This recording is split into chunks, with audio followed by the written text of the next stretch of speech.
The night my name was skipped on the toast. A silver bow gleamed on a brand new Mercedes.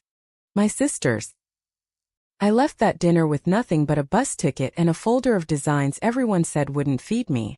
1 year later, they tried to buy my silence with the exact same amount they once gave her. I brought receipts instead. My name is Chloe Allen. I'm in my late 20s and I've made an art form out of being observant. It's a quiet strength.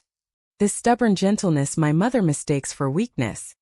My twin sister, Avery Ellison, doesn't need to observe. She just glows. The family spotlight finds her, illuminates her, and she reflects it back tenfold. We share a birthday, but not a name. Not really. I took my grandmother's name, Ellen. When I turned 18, Avery kept Ellison. It suited her.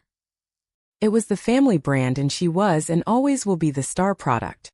People sometimes ask if we're from Oregon. Some half-remembered story my father told about a job offer there. We're not. Any memories of damp pines or green coasts are borrowed.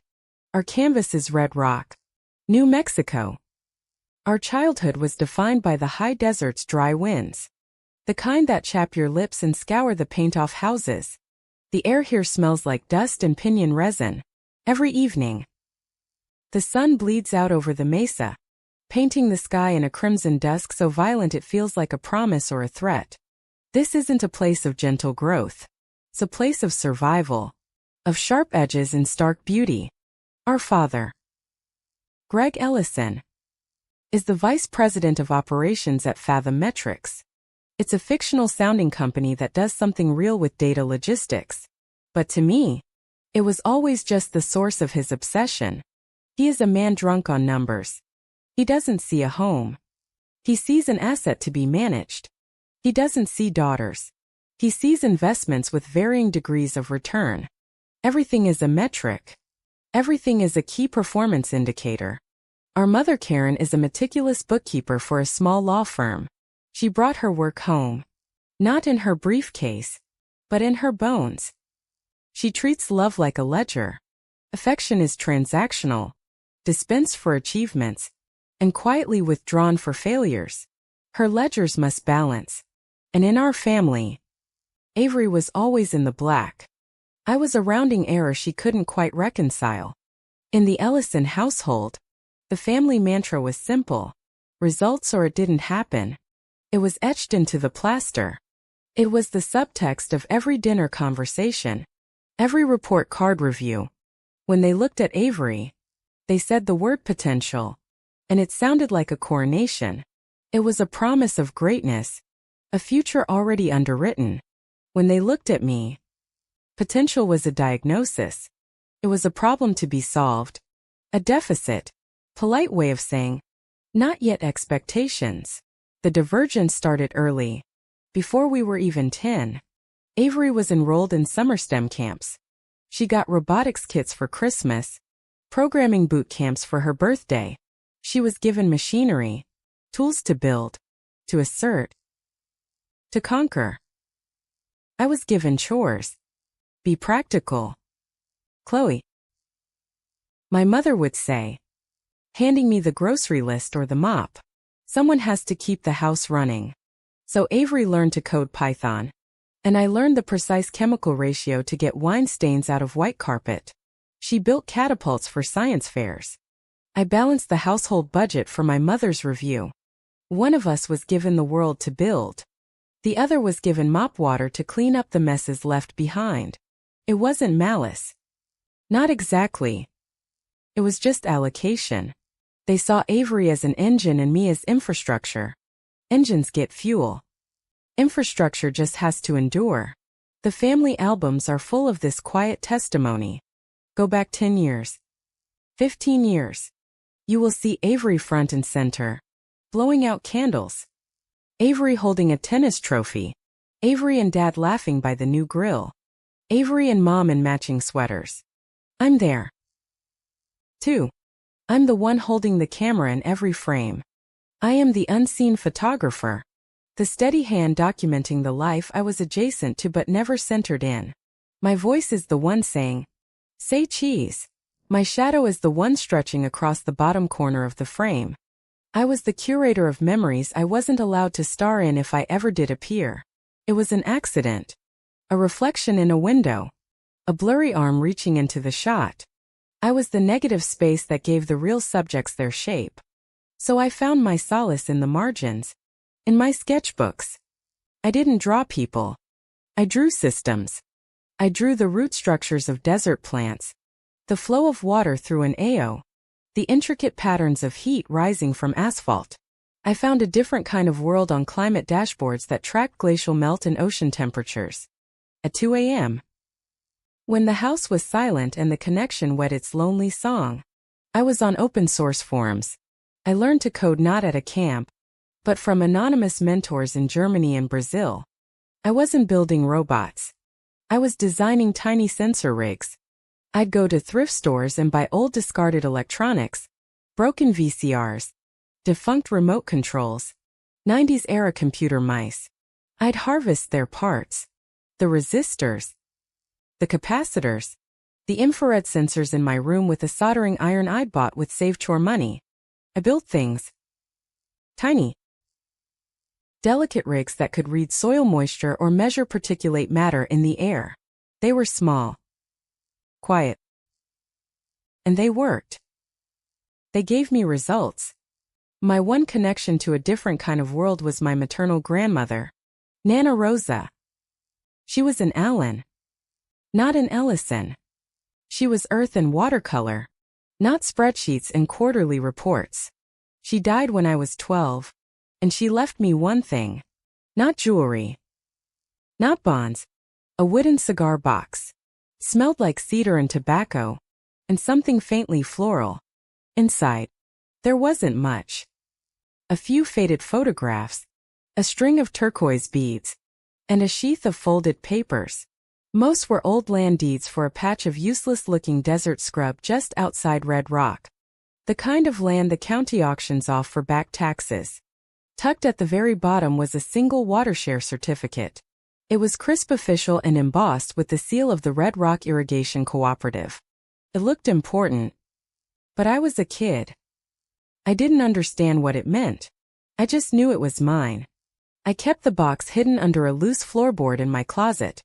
A secret anchor in a house that felt built on stilts. As we grew into teenagers, the family narrative hardened. With her quick smile and easy confidence, was magnetic. She charmed adults. She spoke their language of ambition and outcomes. When she took charge of a group project, it was called leadership. When she presented her ideas, they were visionary. I was quiet. I was rigorous. I would spend a month testing a single variable. I would fill notebooks with data before I spoke a single conclusion.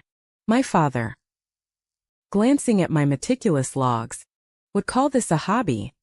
My mother, seeing my sketches for a greywater reclamation system, would ask when I was going to get a real job. My rigor was mislabeled. My precision was seen as passivity. Avery's performance was reality. My reality was invisible. I came to understand that this favoritism wasn't just about feelings. It wasn't about hurt or jealousy. It was about capital. In the Ellison family, love and money were the same currency. Attention was an investment. Time was an asset. When Avery needed a new laptop for her coding camp, it was a business expense. When I needed a new processor for my sensor simulations, it was a frivolous request. Her future was being capitalized, funded, and aggressively accelerated. My future was being told to be practical, to wait, to fund itself. This wasn't just about who got the bigger slice of cake. This was about who got the ingredients to bake one at all. It was a quiet, brutal allocation of resources that would decide whose future was even allowed to exist. So, I learned how to disappear without leaving the room. I learned to be a ghost at my own dinner table. I mastered the art of the neutral expression, the non-committal nod. While Avery presented her week, I would catalog the slights. I didn't record them with emotion. I recorded them like data points. The interruption when I started to speak about a breakthrough in my code. The way my father's eyes would glaze over when I talked about biology, but snapped to attention when Avery mentioned an algorithm. The $5 bill Mom slipped me for bus fare compared to the $50 she gave Avery for networking lunches. Each one was a data point. Each one was a line item in a ledger I was keeping in my head. I wasn't angry. Not yet. I was just collecting. Building a case file. I learned to be patient. I learned to wait. Because in a house built on results, I knew that one day my results would have to speak for themselves, and they would have to be loud enough to shatter the silence I had been living in for my entire life. The college split was exactly the transaction I expected. Avery was anointed.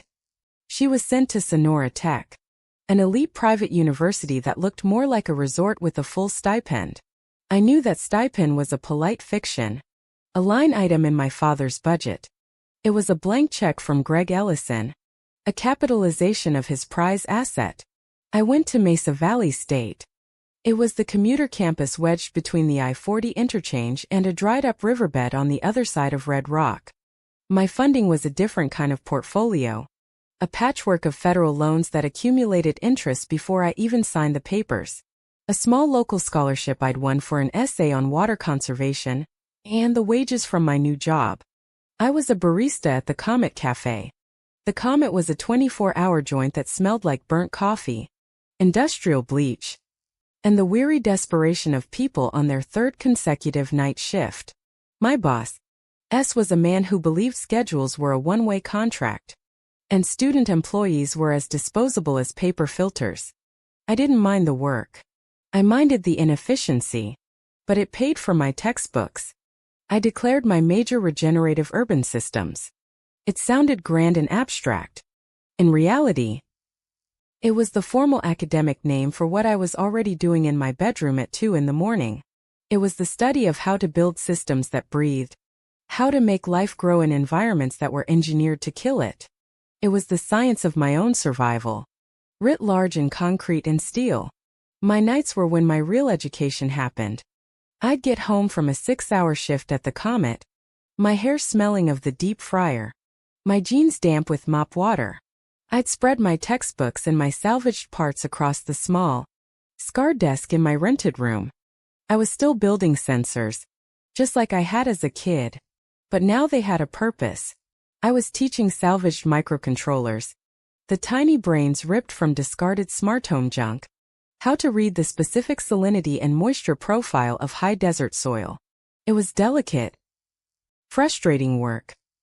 Soldering wires thinner than a human hair. My hands shaking from caffeine and exhaustion, trying to find a signal in the noise. S knew when midterms were. He seemed to have a sixth sense for it. The week my fluid dynamics final was scheduled, he posted the new roster. I was on for a double. 8 a.m. to midnight. 16 hours. The day before the exam.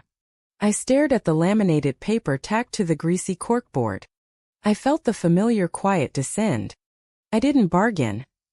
I didn't complain. I didn't quit. I just adjusted. I calculated the variables. I packed my flashcards to study between rushes. I propped my textbook behind the register. I memorized Bernoulli's principle while wiping down the sticky counters. I calculated the absolute minimum hours of sleep required to remain upright and cognitive. I got 3. I built my resilience in the hum of the ancient espresso machine. In the quiet, grinding exhaustion of a life lived in the margins. I passed the final. I got a B-. I kept my job.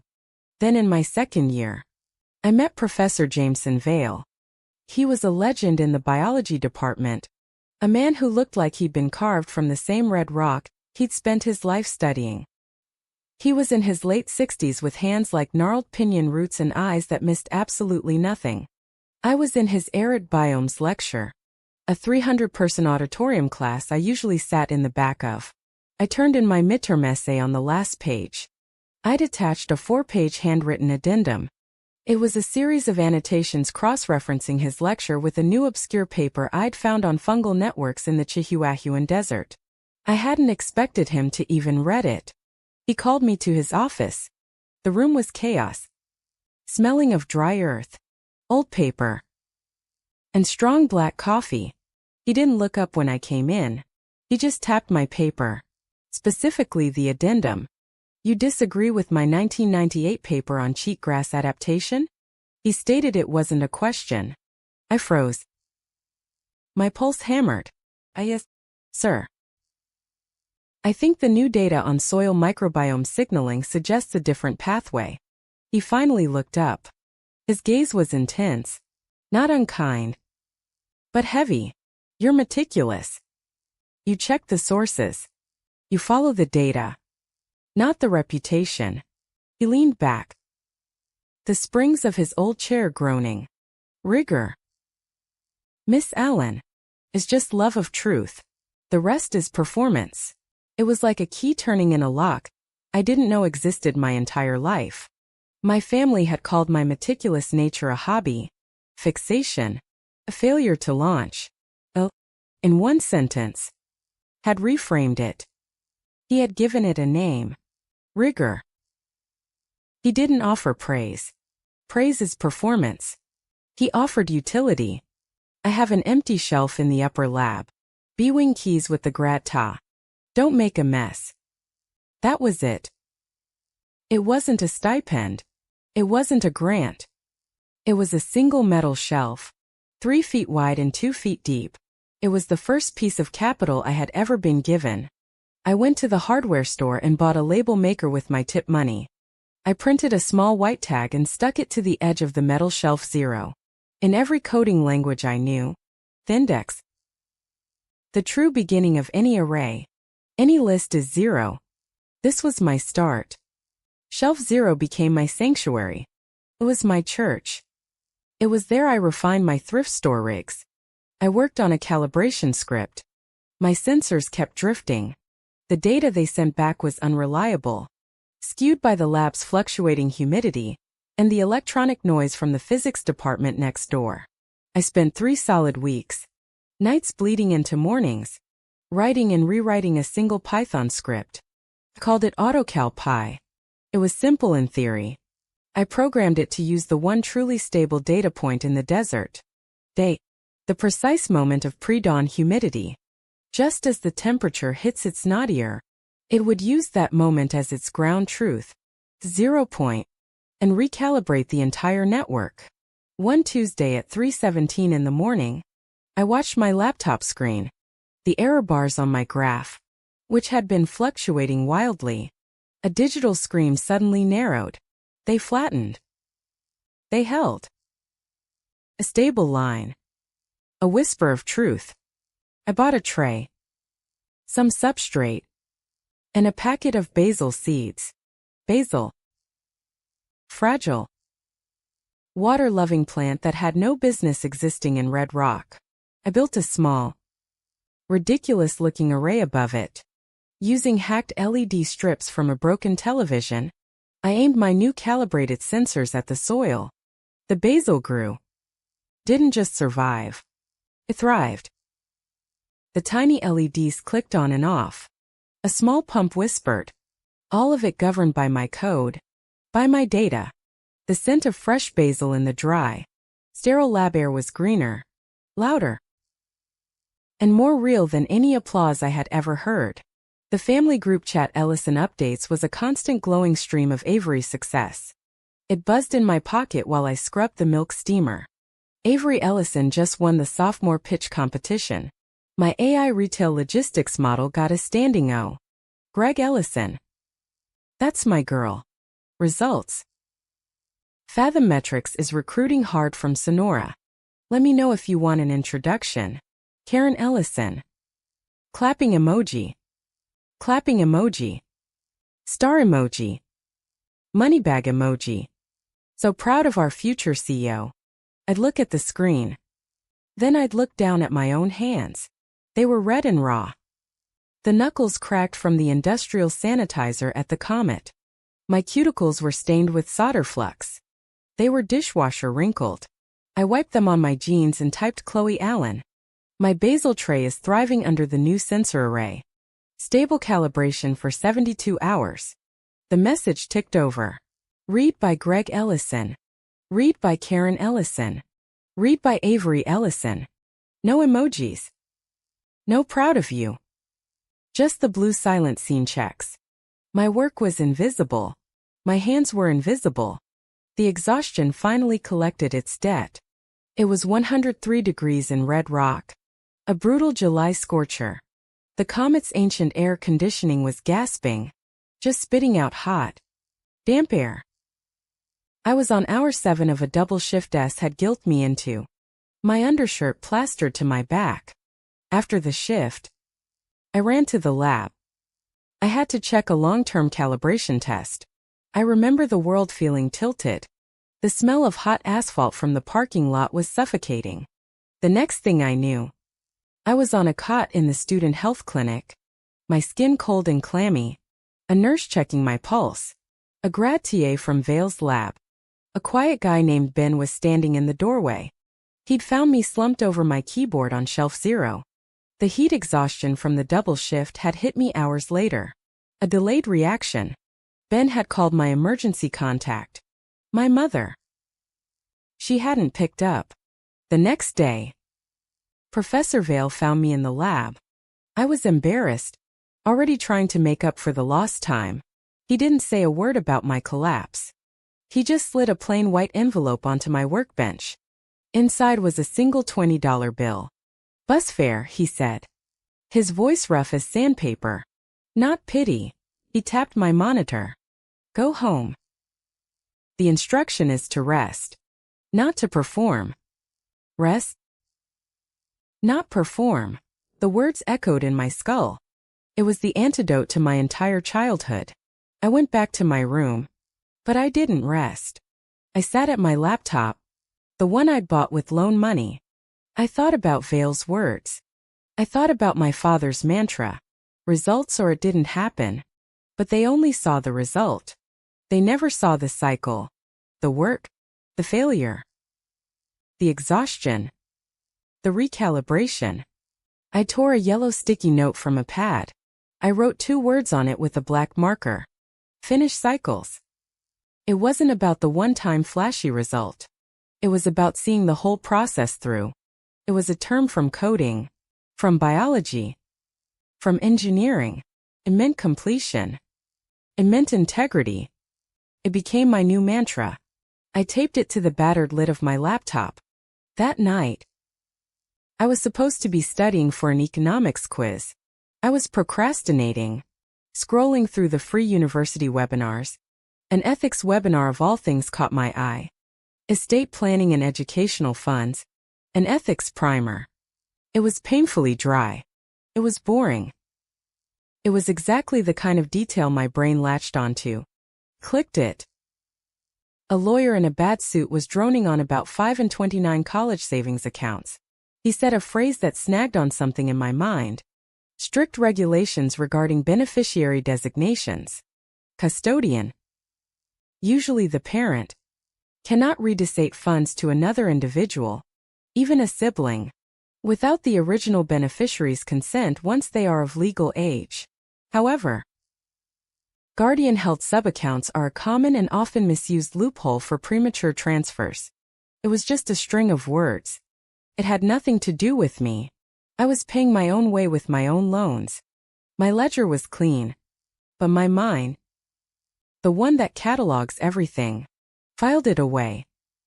It was a data point like the watershed certificate in Nana Rose's cigar box. A piece of information waiting for a purpose. I closed the webinar, looked at the sticky note on my laptop, and got back to work. I had cycles to finish. It was a joint graduation dinner. That was the official title on the embossed invitation Karen had mailed to my apartment, the one just 3 miles away. A joint celebration. As if my B-average from Mesa Valley State, funded by loans and fryer grease, was in any way equivalent to Avery's summa cum laude from Sonora Tech. Funded by the Bank of Ellison. The venue was Laser Trattoria, the most expensive restaurant in downtown Red Rock. It was a place that performed authenticity. The brick was exposed. The chandeliers were heavy with fake crystal. and the waiter spoke with accents that didn't quite match any specific region of Italy. It was a restaurant designed for press releases and closing deals. The family public relations game was strong tonight.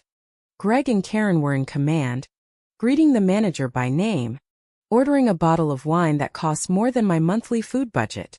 Avery was luminous. She wore a silk dress the color of champagne, and her hair was perfect. She was already practicing her acceptance speech for a life I wasn't invited to. I sat opposite her in my one good black dress, the one I'd bought at a thrift store, and restitched myself. I felt like a shadow, a necessary counterweight to her light. The appetizers arrived on plates that were far too large for the portions. My father, Greg, stood up, tapping his wine glass with a knife. The soft chime silenced the table. "A toast," he said, his voice resoundant with the manufactured confidence of a keynote speaker. "To the future. To results." I watched him. His eyes weren't on us, his daughters. They were on the room as if scanning for other investors. "We are here to celebrate a milestone, an incredible achievement." His gaze settled predictably on Avery. Sonora Tech isn't just a school. It's an incubator. And Avery. He smiled. A broad, clean smile that never touched his eyes. Avery hasn't just graduated. She has exceeded all projections. I sipped my water. Exceeded projections. We weren't a family. We were a quarterly report. Her capstone project on AI-driven retail logistics isn't just academic, he continued, his voice gaining the familiar cadence he used in boardrooms. It's already caught the eye of some very serious people. She's not just our daughter. She's a visionary. She is the future of data-driven consumer engagement, he went on. It wasn't a toast. It was an investor update. He used words like scalability, monetization, and first-mover advantage.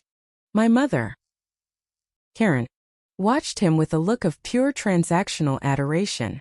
Her prize asset was performing beautifully. Avery, to her credit, looked a little embarrassed. She played with her napkin, her smile tight, but she didn't stop him. She was, as always, committed to the performance. I felt myself disappearing, just like I had at the dinner table my entire life. I was the photographer again, unseen, documenting the moment. I focused on the chandelier glare, the way it refracted through my water glass, a tiny cold rainbow on the white tablecloth. And so, Greg concluded, finally raising his glass, to Avery Ellison. The next big thing to Avery, Karen echoed, her voice bright and sharp. We all drank. The wine was heavy and bitter on my tongue.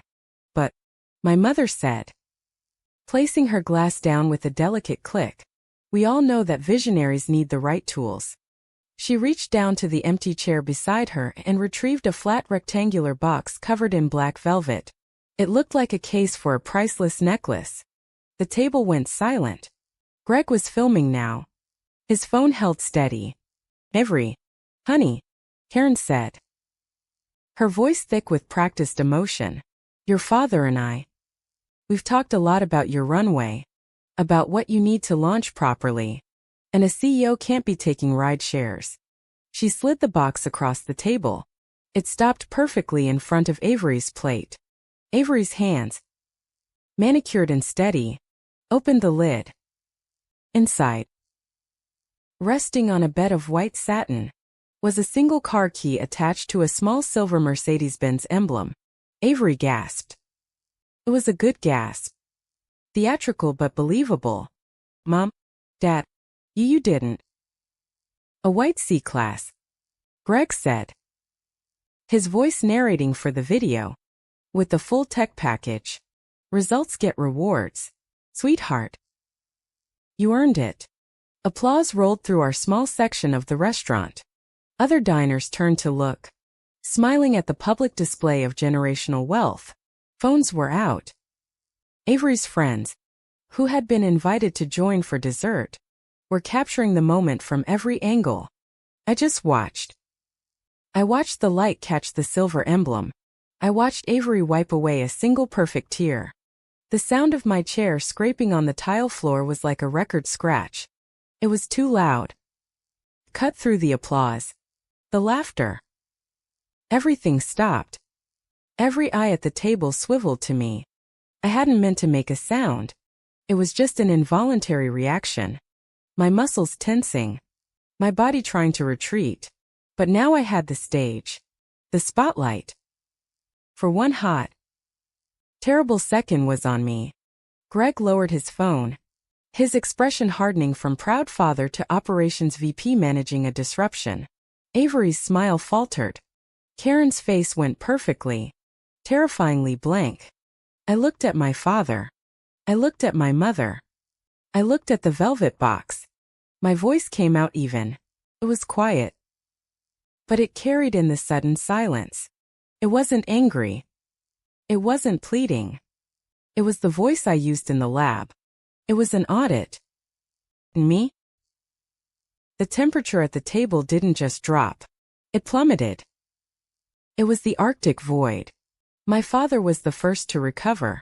He even managed a small, tired laugh. As if I'd made a bad joke. He sat down, placing his napkin back in his lap. He was re-entering the narrative. "Chloe," he said. His voice laced with a patronizing disappointment I knew well. "We're celebrating Avery's completion. Her results." "I completed my degree," I said. My voice just as quiet. "I graduated. That's why we're here. A joint dinner." "Come on," he said. The mask of the proud father slipping to reveal the cold numbers underneath. "Let's be realistic. You got a degree from Mesa State. Chloe. With loans. Avery got recruited out of Sonora. There's a difference. You never finish anything," my mother said. Her voice was flat. A verdict. I turned to her. "I what?" "Your hobbies," she said, gesturing vaguely with her hand. "Your projects. The little sensors. The plants. You never see them through. You get distracted. We can't invest in a maybe. Chloe. We just can't. It's not a sound allocation of resources. You never finish anything." The words hit me harder than a slap. They were a direct negation of my entire existence. My sticky note, "Finish cycles," flashed in my mind. My basil tray, thriving against all odds. My stable calibration script running for weeks without a single error. My degree earned in 16-hour double shifts and 3 ASAM study sessions. All of it. Invisible. A maybe. A waiter, young and nervous, was approaching our table to refill the water glasses. He saw the tension. He saw my mother's frozen face. My father's controlled anger. He fumbled. He was refilling my father's wine glass. His hand jittered. A bright red arc of Cabernet leaped from the bottle, missing the glass entirely, and splashed onto the pristine white tablecloth right in front of me. "Ah!" the waiter gasped, pulling back. Horrified. "Senor. I am so sorry." He reached for a napkin. Frantic. "Just leave it," I said. The waiter froze. My family froze. I didn't blot it. I didn't move. I just watched it. The red wine bloomed on the white linen. It was a beautiful chaotic system in motion. I watched the tendrils of red spread, capillary action pulling the pigment through the cotton fibers. It was a stain. It was a result. It was a truth that couldn't be wiped away or rebranded. It was a physical fact in a room full of fictions. I looked up from the stain and met my sister's eyes. For 1 second, one fractional data point of a second, I saw it. I saw her. Not the brand. Not the CEO. I saw Avery. I saw a flicker of genuine compassion.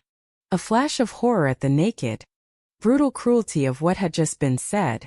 She knew. She knew what my mother's words meant. She knew they were a lie. And then, as quickly as it came, it was gone. The mask snapped back into place. The performance resumed. Her gaze slid away from mine. Back to the key. Back to the cameras. The CEO had reasserted control. The flicker of compassion retreated. A ghost leaving the machine. She had made her choice. She was a sound investment. I put my napkin on the table. Not on the wine. Beside it. I looked at my father. Then my mother. My voice was soft. It wasn't a plea. It wasn't an argument. It was a verdict. My verdict. Don't invest. I said. I'll build it myself. The silence that followed was absolute. Then the machine rebooted. Chairs realigned. Greg cleared his throat, picked up his phone, and reamed it at Avery. Well, he boomed, his voice too loud. Let's get a picture of you with the key. Honey. Come on. Everyone. Avery's friends cheered. The cameras flashed. The performance was back online. My mother stood up, dabbing at her eyes, moving to pose next to Avery, her hand on her daughter's shoulder. My exit was nobody's content. I stood up, pushed in my chair, and walked away. I walked past the bar, past the smiling manager, and out the heavy oak doors into the dry, cool New Mexico night. The white Mercedes C-Class was parked right out front in a reserved spot. It was impossibly clean, impossibly white. The giant silver bow my mother had mentioned was perched on the hood, already starting to wilt slightly in the dry air. I stopped. The polished dark-tinted windshield reflected my face. I saw my own expression, pale and still. And behind my reflection, I could see the outline of the silver bow, a talisman of my sister's victory, a warning of my own status. I was turning to leave, to walk the 3 miles to the bus stop when I saw my father's phone. He had left it on the table. No. Wait. He had left it on the table right next to the itemized bill. He'd been checking the bill, probably itemizing his expenses for Fathom metrics. The bill was face up and his phone unlocked was beside it. His notes app was open. I'd accidentally glimpsed it as I stood up. It was a force of habit. I am an observer. I collect data. I hadn't just glimpsed it. I had seen it. I had read it. And as I stood there, staring at my own reflection in the Mercedes, the line I had seen burned itself into my memory. It was at the bottom of a list of expenses for the month. 529 drawdown transfer complete. I didn't hesitate. It wasn't even a conscious thought. It was an instinct. I pulled out my own cheap crack screen phone. I walked back to the window of the restaurant. They were all still inside posing, laughing. Their backs to me. I held my phone up, angled it through the glass, and zoomed in on the table I had just left. The bill. His phone. The light was bad, but my hands were steady. I took the picture. The screen flashed. A blurry, barely legible screenshot, but I knew what it said. 529 drawdown. The phrase from the ethics webinar echoed in my ears. Guardian held sub-accounts premature transfers. I put my phone back in my pocket. I looked at the white car, at the bow, at my own face reflected on the glass. The bus ticket in my wallet felt like a concrete fact. The folder of designs, the ones everyone said wouldn't feed me, felt like a weapon. The screenshot on my phone felt like a key. I turned away from the car and started walking toward the bus stop. The night was cold and I had a long way to go. I didn't go back to my apartment. I didn't pack a bag. I walked from Laser Trattoria to the bus station, my one good dress sticking to my back in the cooling desert night. The screenshot of the 529 drawdown felt like a hot coal in my pocket. I cashed my final paycheck from the Comet Cafe, $212.40 at the all-night check cashing window. I bought a one-way ticket west on the I-40. I didn't go far. Just far enough. I landed in Gallup, New Mexico. A town defined by the highway, the railroad, and a hard-bitten sense of transient reality. It was a place for people passing through. It was perfect. I found a rental online. A studio that turned out to be a single, sun-bleached room built as an afterthought onto the back of a commercial welding shop. My new alarm clock was the high-pitched scream of an angle grinder at 6 a.m. My air smelled of ozone and hot metal. The rent was $300 a month cash. It was the first space that was truly entirely mine. I had no furniture except the mattress that came with the room and my laptop. I taped my yellow sticky note, the one that said finish cycles, to the peeling paint above the sink. It was the only art I needed. My money was gone in 3 days. Spent on a deposit, a bus pass, and a bag of rice. I needed a job. Not a career. A job. I found one at a Royal Habitat Design. It was a small, dusty landscaping company run by a woman named Maria, who wore steel-toed boots and had sawdust in her hair. She looked at my hands, still soft from the cafe, and looked at my Mesa State degree, and laughed. But she hired me. The pay was low. Minimum wage. The dignity, however, was absolute. We didn't install the lush, thirsty lawns my parents had prized in Red Rock. We built xeriscapes, gray water retrofits, and rooftop planters. We wrestled boulders into place, dug trenches for drip irrigation, and planted Apache plume and desert willow. It was brutal physical work under a sun that did not care about my feelings. My hands, which I had once protected for soldering, were blistered, then calloused, then cracked. I learned the physical language of water, how it flows, how it pools, how it resists, how it disappears. I was no longer designing systems on a screen. I was building them with my back. My day job ended at 5. My night school began at 6. I get back to my room, the smell of sweat and dirt clinging to me, and shower in the stall that shuddered when the welder was running. I enrolled in an online certification course for embedded systems. I had to get beyond the salvaged parts from Professor Vale's lab. I needed to understand industrial-grade hardware to build things that wouldn't fail. My room had no air conditioning. Only a rattling ancient swamp cooler bolted into the window. It was a noisy, inefficient box that pushed damp, vaguely cool air into the suffocating heat. I coated in its glow. I sat on the floor, my back against the wall, my laptop balanced on my knees, and I began to sketch my startup. I called it the Desert Bloom Grid. It was the evolution of every late night I'd ever built. It wasn't just a sensor. It was a modular irrigation network, a mesh of nodes that talked to each other. It would use the tiny hyperlocal sensors I perfected to read soil moisture, salinity, and ambient temperature. But the real breakthrough was the AI. I was building a small lightweight learning model that lived at the center of the grid. It wouldn't just water on a timer. It would learn each lot's specific microclimate.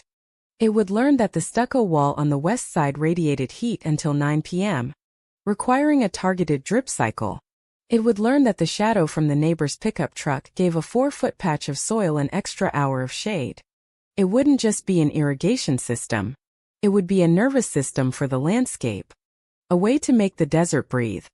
An idea, however, is just a maybe. I needed hardware. I needed results. I took my first paycheck from AO, a little over $400, and went to the scrapyard. I didn't buy new. I bought smart. I bought 3 busted solar panels. Their glass faces cracked, but the photovoltaic cells underneath still intact. I went to a pawn shop and bought 2 secondhand security cameras, not for surveillance, but for their infrared sensors, which I could hack to read thermal heat signatures on the soil. I went to a garage sale and bought a heavy-dented red metal toolbox. It was empty. I carried it home, the handle digging into my palm, and it felt heavier and more valuable than a velvet key box. I spent a week of nights on the flat tread roof of the welding shop, carefully rewiring the solar panels. I sealed the cracked glass with epoxy. I ran a heavy gauge wire down to a salvaged car battery I kept under my sink.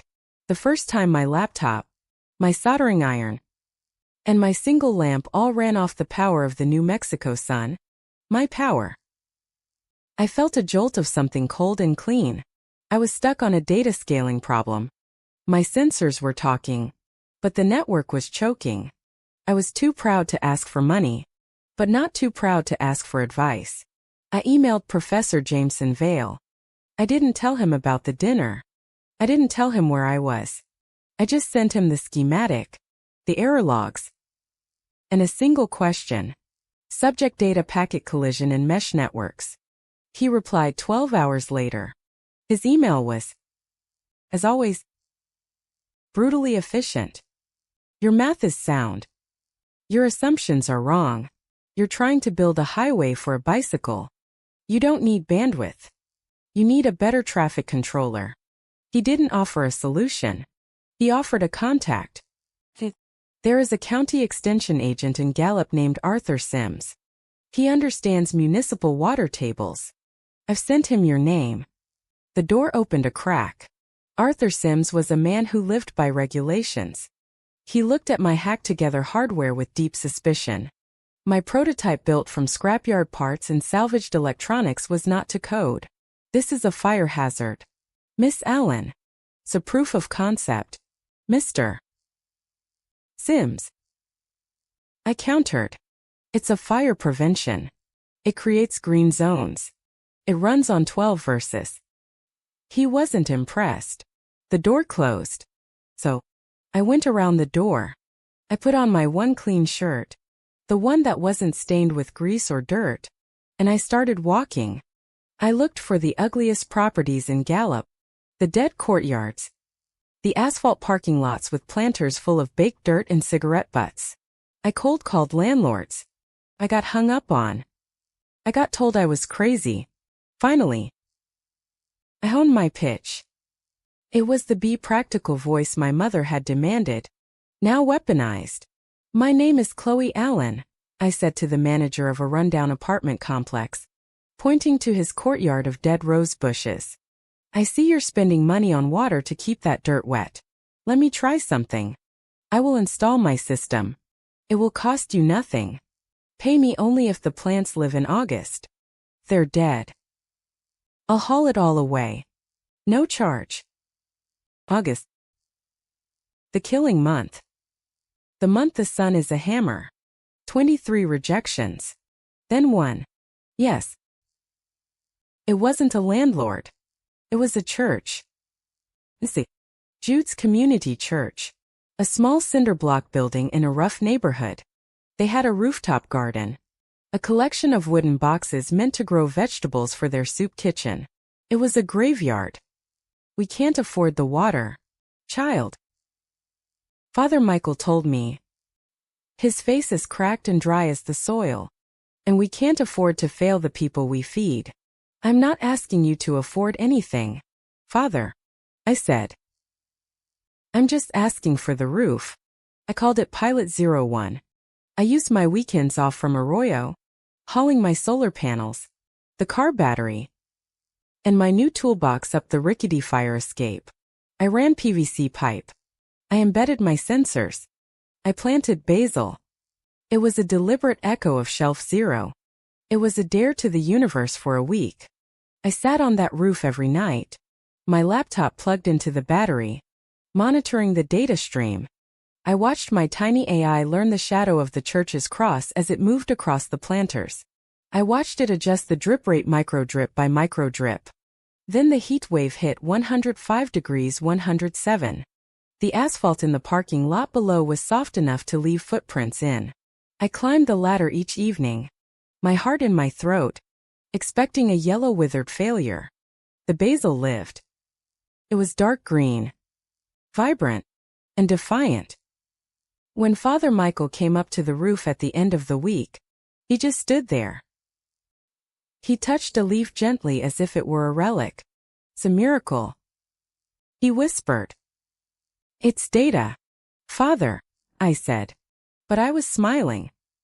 The volunteers from the soup kitchen came up. They saw the green. They cheered.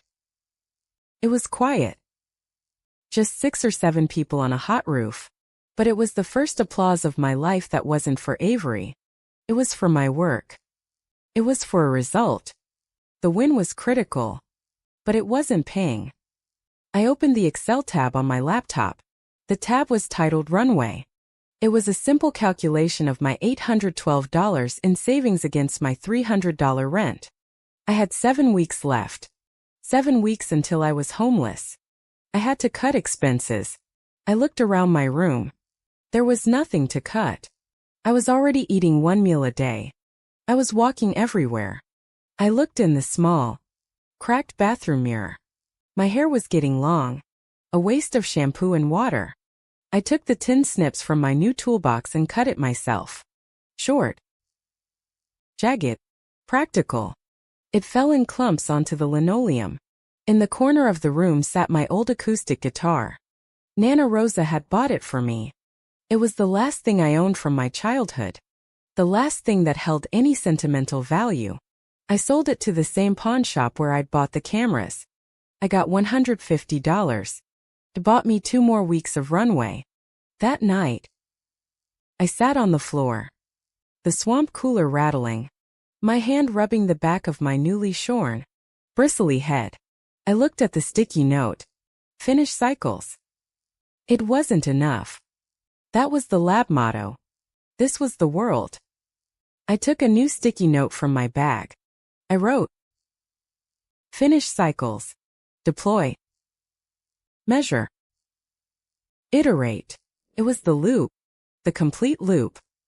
Build it. Put it in the world. See what it does. And make it better. It was my new mantra. I used the guitar money to buy more PVC and a spool of sensor wire. The next day, I was kneeling in the baked dirt of that apartment complex courtyard. The landlord, having heard about the miracle at St. Jude, had finally called me back. I wasn't a shadow. I wasn't a maybe. I was knitting a grid together in the dirt. One connection at a time. A mesh of PVC. A web of wire. And a stubborn grace. I was knitting the first square of shade. And I was doing it myself. The Vista Muse apartment complex was supposed to be my first real win. Instead, it was my first real failure. The system was installed. The code was running and the data was chaos. I sat on the hot, cracked pavement of the courtyard. My laptop balanced on my knees, watching the graphs. They were supposed to be smooth, gentle curves showing the soil moisture depleting and my system replenishing it. Instead, they looked like a heart attack.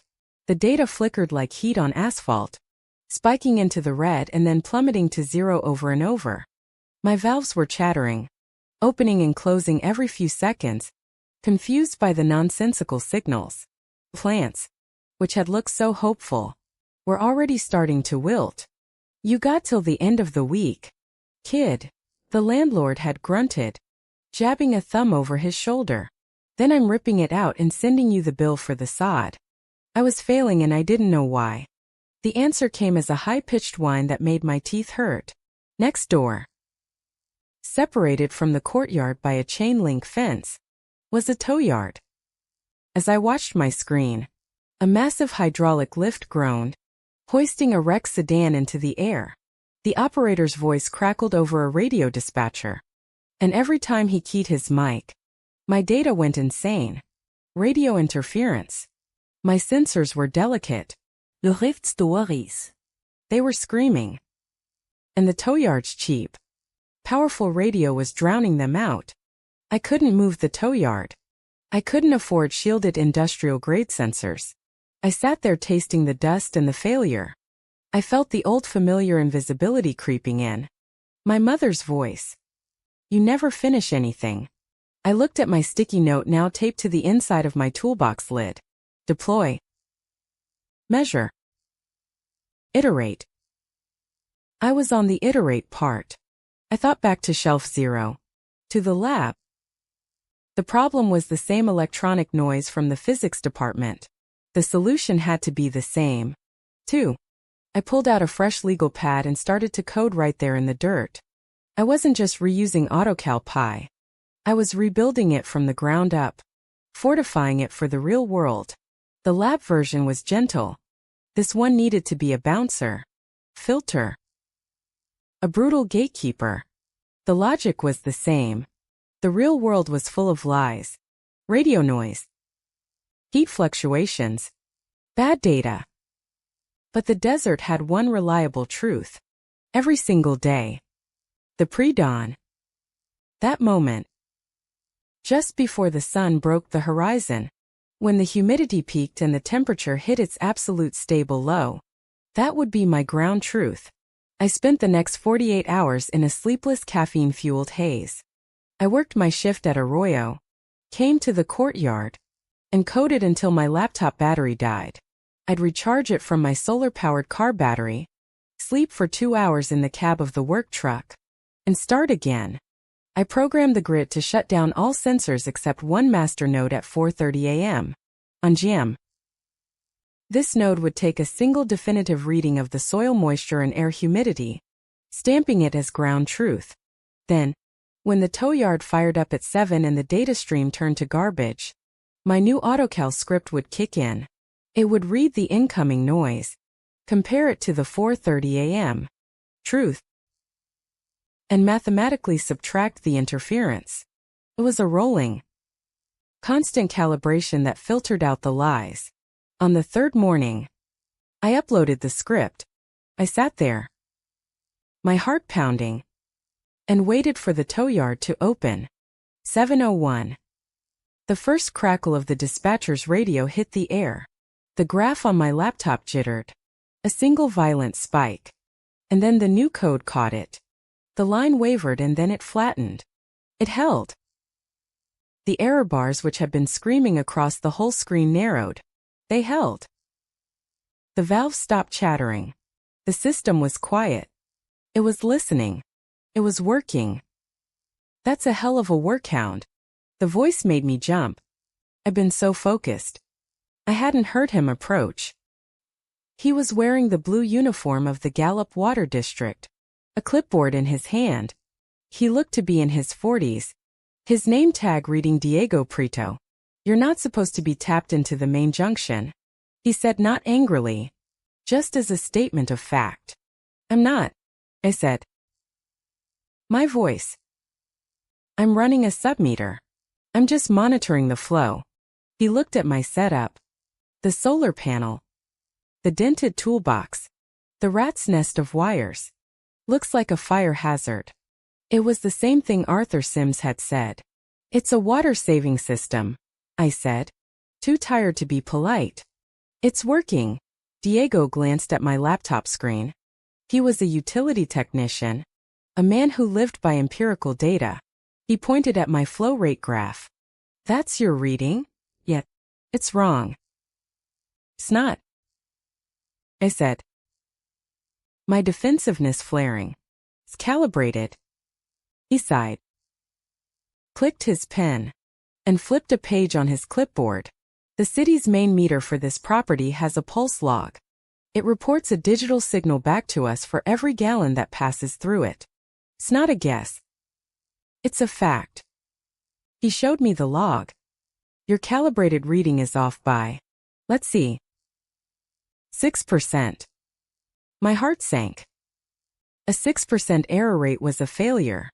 But he continued, still looking at his clipboard. "Your changeover time readings, they're identical to mine. I was here yesterday. I've been watching this meter. You're reading the flow wrong. But you're reading the behavior perfectly." He looked at me. "Really?" Looked at me for the first time. "You're the one from St. Jude's roof, aren't you?" I nodded. He pointed to a small sealed utility box on the wall. That's the pulse log transmitter. You can't open it. But the signal it sends, it's a simple unencrypted packet. If you knew the frequency, you could read the city's data directly. You could use our ground truth. He scribbled a number on the edge of my legal pad. Frequency. I've got a leaky hydrant on 2nd Street, he said, tipping his cap. Don't make a mess. He was my unexpected ally. Diego Prio didn't care about AI or venture capital. He cared about leaks. He cared about waste. He saw my system not as a threat, but as a tool. He taught me how to read the city's pulse, how to listen to its official heartbeat with his frequency. My AutoCal script became flawless. A month later, the landlord from Vista Muse flagged me down. He didn't smile. But he wasn't scowling. He handed me an envelope. The water bill came, he said, as if confessing a sin. Inside was a check for $300, my first ever payment. Tucked behind it was a copy of his water bill. He had circled 2 numbers. Last month's usage and this month's Desert Bloom Grit had cut his water usage by 38%. The basil on Singing Jude's roof was a miracle. The 38% was a result. The landlord told the guy at the hardware store. Father Michael told the local parish newsletter. And somewhere in that chain, a reporter for the Gallup Independent, a local blog that everyone read, gave me a call. The post went up 2 days later. The headline was Desert Tech That Actually Works. The reporter, a woman named Sarah, had tried to get me to use the buzzword she was used to. Is this disruptive? She'd asked. Is it a paradigm shift? It's just practical, I told her. Wiping grease from a sensor. The planters were ugly and the water bills were ugly. So I built a system to fix both. The article quoted me directly.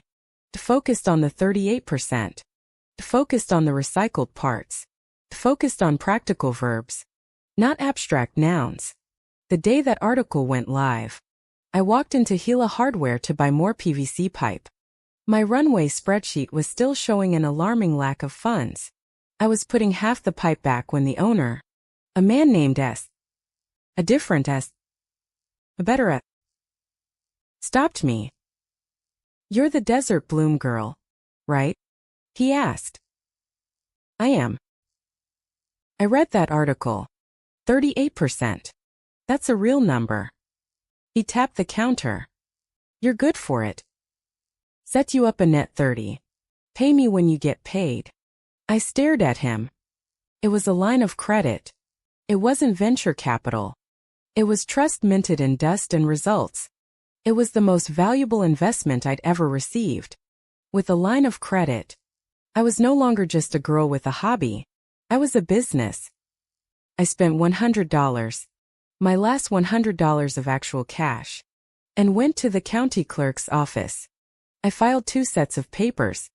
I officially trademarked the name Desert Bloom Grid and I registered Desert Bloom Cooperative LLC. The cooperative part was important. This wasn't Chloe Allen Inc. It wasn't a top-down corporation. It was a system. An LLC to protect me and a cooperative to define my mission. The cap table was simple. There were no investors. No family funds. Just me. My grit. And a net 30 account at Gila Hardware.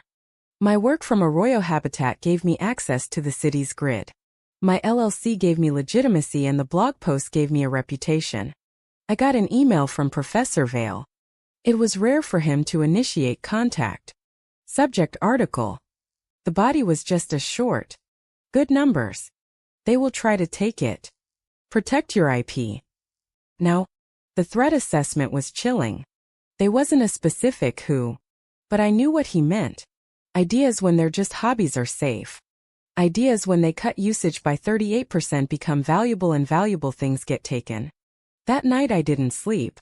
I transferred all my code, every line of my AutoCal script, every schematic for my sensors from my public student repositories to a new high encryption private repo.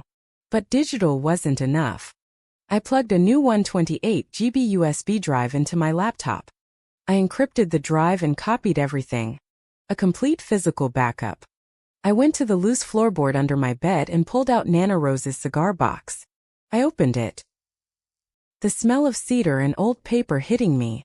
The land deeds. The turquoise beads. And the water share certificate still crisp. Still waiting. I placed the USB drive inside. I put the box back. My future was now buried with my past. The work at Vista Muse gave me an idea. I wasn't just fixing planters. I was fighting heat. I took the hacked infrared cameras from my toolbox. I mounted one on the roof of the welding shop, another on the roof of St. Jude's. I programmed them to take a thermal snapshot every hour on the hour. After a week, I overlaid the images onto a map of the Gallup city grid. The result was stark. The parks were cool, blue oases, but the rest of the city was a network of heat scars, asphalt canyons between buildings, vast parking lots, and concrete. Heavy industrial zones. They were rivers of red on my map. Places where the heat collected and stayed long after the sun went down. I overlaid this map with data from Diego Prio areas with the highest water usage. The maps were identical. Then I added data from the free clinic showing zip codes with the highest rates of heat stroke and respiratory distress. The same map life I realize fails first in the heat scars. My work wasn't about saving plants. It was about saving people. I took my map to the one person I thought would understand. The school nurse at my old elementary school. A public school situated in the middle of the reddest, angriest heat scar on my map. Her name was Mrs. Peralta. She looked at my map, her finger tracing the red zone that covered her playground, a barren expanse of asphalt and old hot metal. The children, she said, her voice quiet. We have red flag recess days. We hose down the asphalt at 10 a.m. And it's too hot to touch by 10:30. We have 3 kids this week alone with heat exhaustion. She looked up at me, her eyes desperate. I don't need a map, honey. I need a cooling garden. The school district didn't have much money, but they had a budget. They gave me a contract. I built my biggest grid yet. I didn't just install drip lines. I installed high-efficiency misters angled under the eaves of the building. I programmed them to release a fine cool mist for 30 seconds every 10 minutes. When the thermal sensors on the asphalt passed 95 degrees, I finished the install on a Friday. The next Monday, I came back to check the system. Mrs. Peralta met me at the gate. Wait, she said, holding up a hand. The bell rang. Recess. The kids poured out of the building. They stopped, seeing the new green planters I'd installed. Then, right on cue, the sensors hit the threshold. The misters whispered on. Fine. Cool fog drifted over the asphalt. The kids were silent for 1 second, then a single high-pitched cheer. And then they ran into it. A screaming, laughing mob of pure joy, turning their faces up to the mist. Mrs. Peralta was crying. I was just watching my data, my hands steady.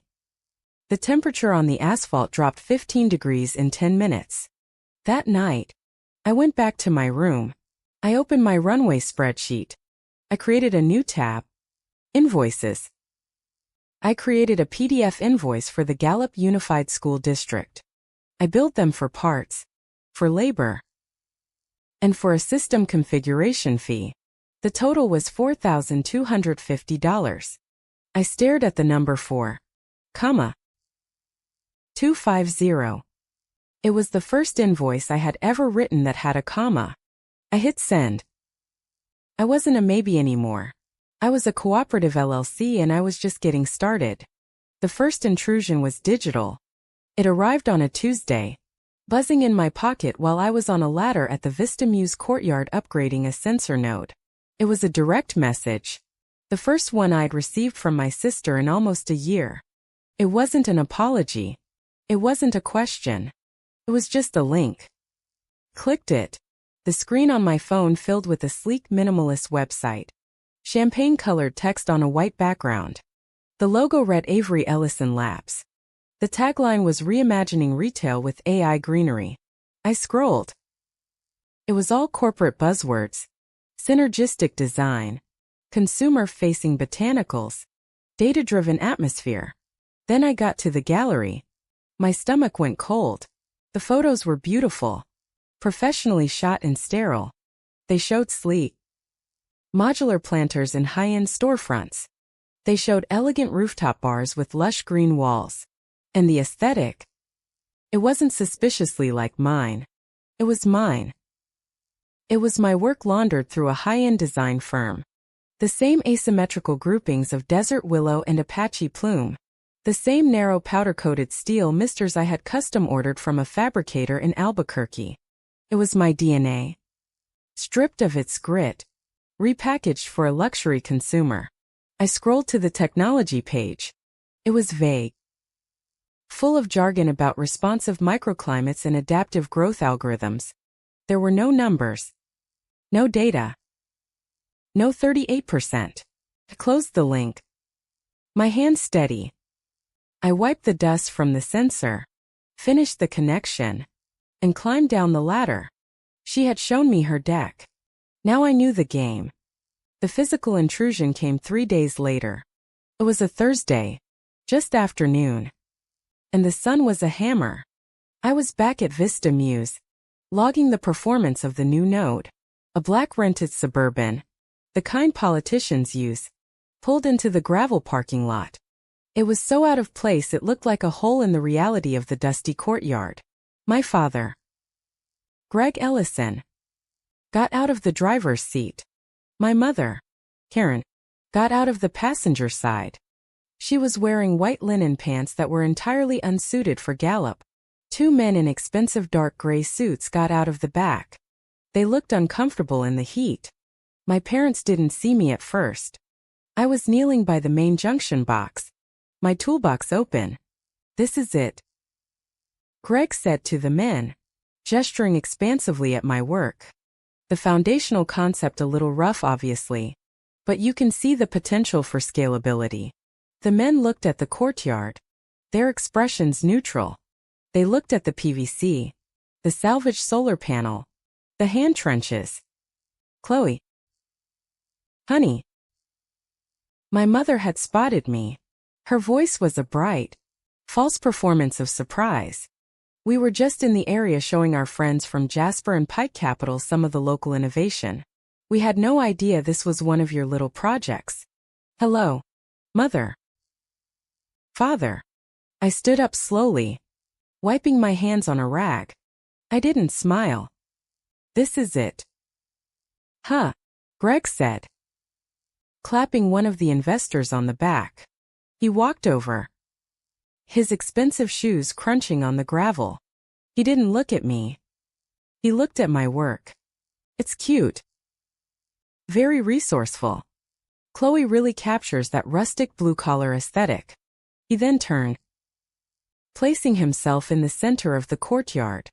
He was standing on my grid. He was using my result as his stage and he began to pitch. Gentlemen, he said, his voice dropping into its boardroom cadence. What you see here is the proof of concept, the raw data. Now imagine this smart, not just functional. Imagine this integrated into a retail environment. Imagine this aesthetic, but refined, elegant, tied to a back-end AI that doesn't just manage water, but manages the consumer experience. He was pitching Avery Ellison Labs. He was standing inside Desert Bloom Cooperative LLC and pitching my sister's company to investors. He was actively, brazenly erasing me from my own work. The 2 men, the Jasper Pike team, just listened. One of them, the younger one, took a few pictures with his phone, not of my hardware, of the aesthetic. My mother, Karen, took this moment to execute her own maneuver.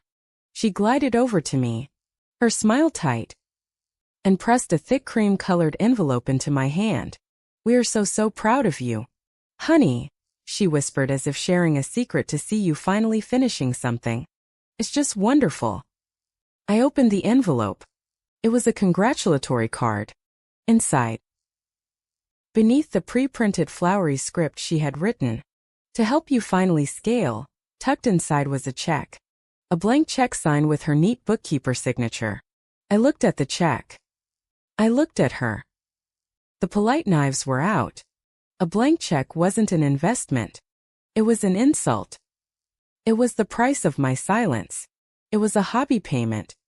It was her trying to buy her way back onto my cap table to turn my LLC into a family project she could control. My tone went clinical. All the heat and anger vanished, replaced by the cold precision of the lab. "Terms?" I asked. Karen's smile faltered. "What terms?" I repeated. My voice flat. "What are the terms of this capital injection? Is it debt or equity? If it's debt, what's the interest rate and maturity date? If it's equity, I'll need to see a valuation and a term sheet. I'm not accepting unclassified funds." She stared at me, her mouth slightly open. I had used her language, the language of the ledger, against her. I reached into my toolbox, past the wire strippers and the soldering iron, and pulled out a clipboard. I'd had these printed last week after the school district contract.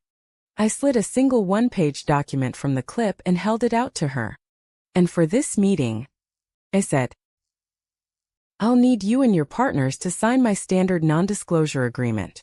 Also, here is the invoice." I handed her a second piece of paper. It was an invoice from Desert Bloom Cooperative LLC to Fathom Metrics CEO Greg Ellison.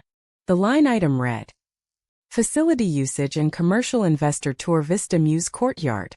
The total was $500. Karen looked at the invoice as if I had handed her a dead snake. The younger investor, the one with the phone, had overheard. He stepped closer, a smirk playing on his lips. "She's invoicing you, Greg." "That's cute." Greg's face was darkening. He was losing control of the narrative. "Chloe, don't be ridiculous. This is family. This is my business," I said, my voice still perfectly even. "And this is a commercial tour. You're free to leave." The smirk on the investor's face widened. He was enjoying this. He saw a quirky little hobbyist, not a threat. "Miss Allen."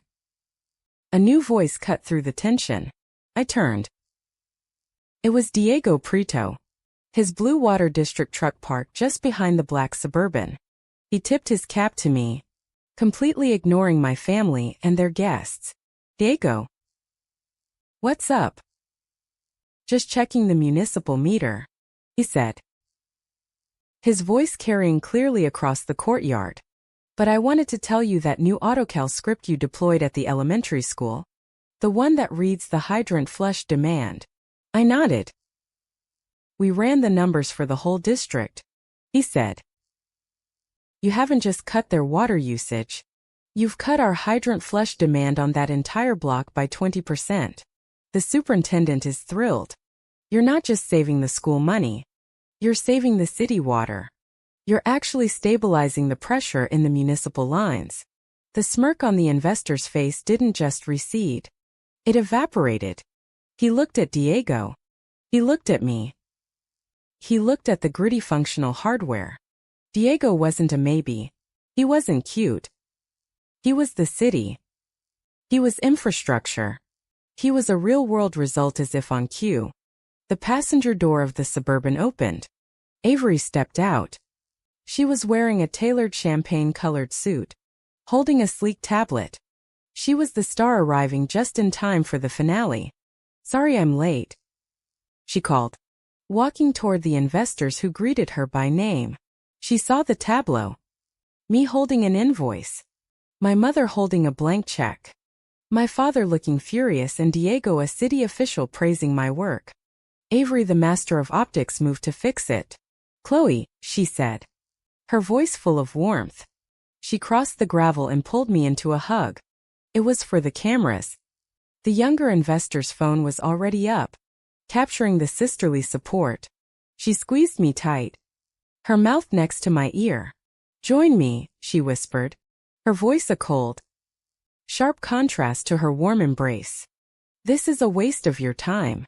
This is nothing. They'll take you seriously if you're on my deck. We can build this together." The together hung in the air, a perfect glittering lie. She pulled back, smiling for the investors. As she turned, the screen of her tablet lit up. She'd been practicing her pitch deck. I saw it. It was my graph. It was the graph from my laptop, the one that recorded the radio interference from the tow yard. It was the data signature of my AutoCal Pi. It had the same unique jagged spike of noise followed by the perfect clean flat line of the calibrated data. The colors were different. Mine were a functional green and red. Hers were a branded champagne and teal. The numbers on the axis were rounded, simplified for a pitch deck. But the cadence, the unmistakable millisecond by millisecond signature of the data, it was mine. It was a digital fingerprint. She had stolen it. I didn't gasp. I didn't accuse. I didn't say a word. My phone was already in my hand, the one that wasn't holding the invoice. I raised it as if taking a picture of my sister. Proud moment. The investor was still filming. It looked perfectly natural. The shutter clicked. I captured a high-resolution image of her screen with my graph on it. Avery didn't even notice.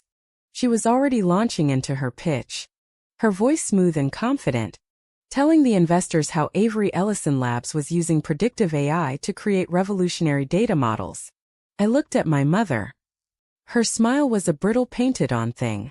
She held out her hand, not for the invoice, but for the card. I didn't move. She stiffly reached over, plucked the blank check from my fingers, and slid it back into the cream-colored envelope. She put it back in her purse. "Well, be in touch." "Chloe," Greg said, his voice tight. He herded his investors toward the car. The performance was over. They all got back into the Suburban. Avery gave one last bright wave from the passenger seat. The black vehicle kicked up a cloud of dust as it pulled out of the courtyard. I stood there alone with Diego. "Weird family," he said, turning back to his meter. "You have no idea," I said. I went back to my toolbox. I took the cream-colored congratulatory card, the one my mother had left behind, and filed it in my records folder. On the tab, I wrote 2 words: evidence, optics. That night, I didn't sleep.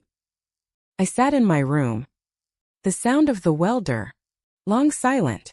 The anger was there, but it was a cold, quiet anger.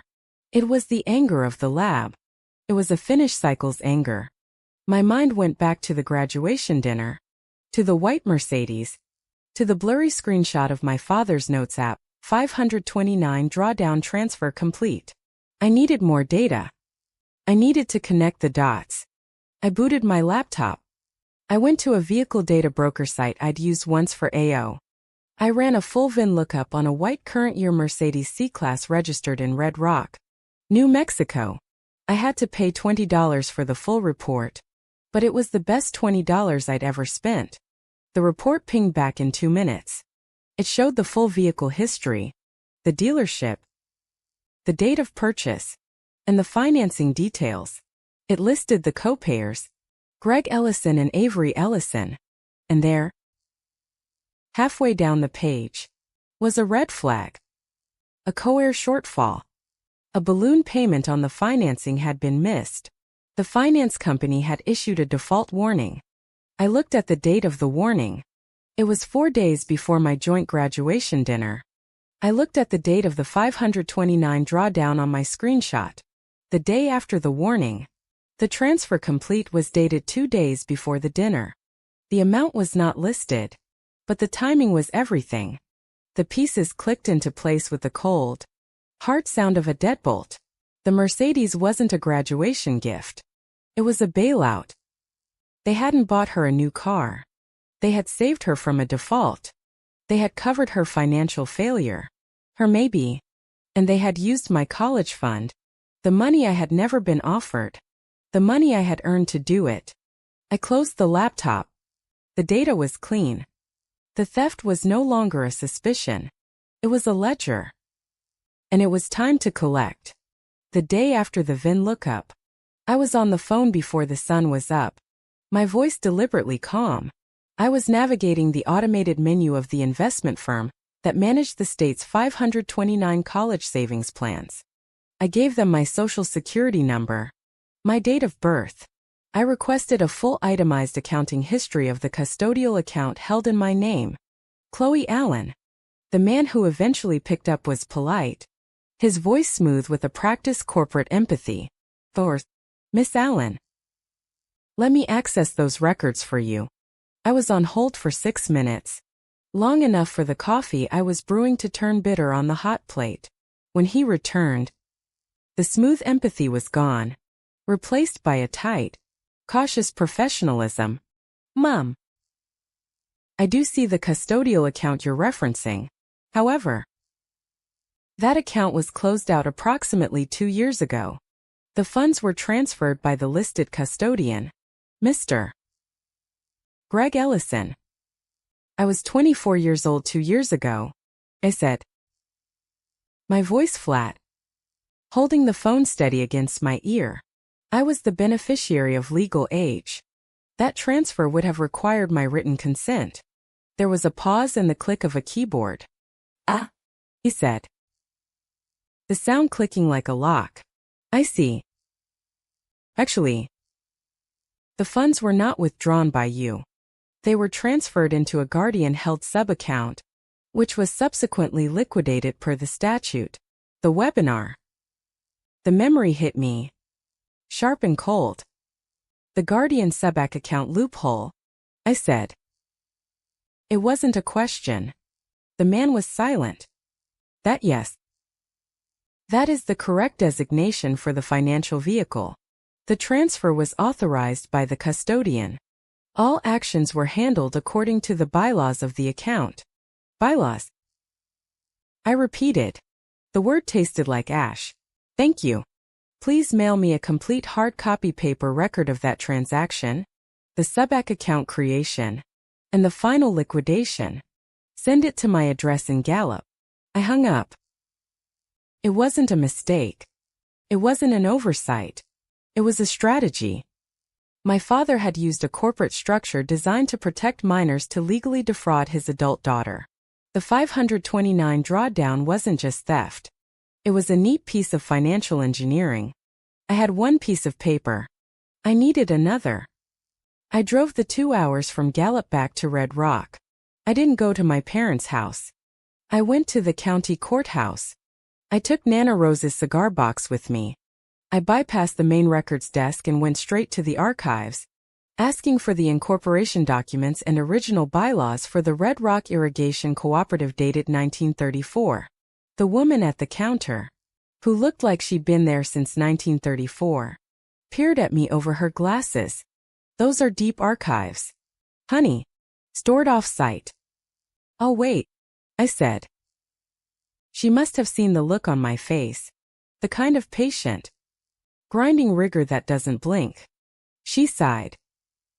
"You don't want to wait. You want to talk to Althea Green. She was the county clerk here for 40 years. She's retired. But her brain is the archive." Althea Green lived in a small, immaculate adobe house on the edge of town, one that was cooled by shade trees, not a struggling air conditioner. She was in her late 70s, sharp as a shard of glass, and she moved with a purpose that belied her age.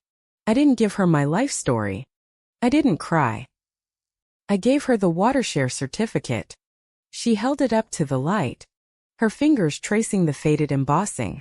"Well, I'll be," she said, her voice a dry papery rustle. "This isn't a class share. A 14. Haven't seen one of these in decades." She went to a bookshelf that was straining under the weight of massive leather-bound county ledgers. She pulled one out, the spine cracking in protest. "What does a class mean?" I asked. "It means," she said, running a finger down a column of handwritten names. That your grandmother's family, the Allens, were original founders of the co-op back when water wasn't a commodity. It was a covenant. She found the entry. Rosa Allen. Here. This share conveys priority irrigation rights, first draw rights in perpetuity, to the patch of land Nana Rosa left me, I said, thinking of the useless scrub deeds. No, child, she said. And she smiled. Thin, sharp smile. That's the beauty of the old bylaws, the ones the new money hates. The new shares are tied to the property. The original A-class shares the rights were conveyed to the person to the bloodline, not the land. She tapped the certificate. The land can be sold. But the water rights, they stay with the beneficiary. They're yours. Chloe Allen. You own one of the most senior water rights in this entire basin. I sat back, the weight of it settling on me. It was a key. A massive iron key. Wait a minute, Althea said, her eyes narrowing. Greg Ellison. I know that name. She went to a different shelf, pulling a newer, thinner binder. About 3 years ago, your father filed a letter of intent with the county water board. She found the page and spun the binder around. He tried to have this exact share designation Share A14 declared dormant and reassigned to a new limited liability company he was forming. My blood went cold. He knew this wasn't a recent discovery. He had known for years what I held. He had tried to take it from me quietly through the bureaucracy.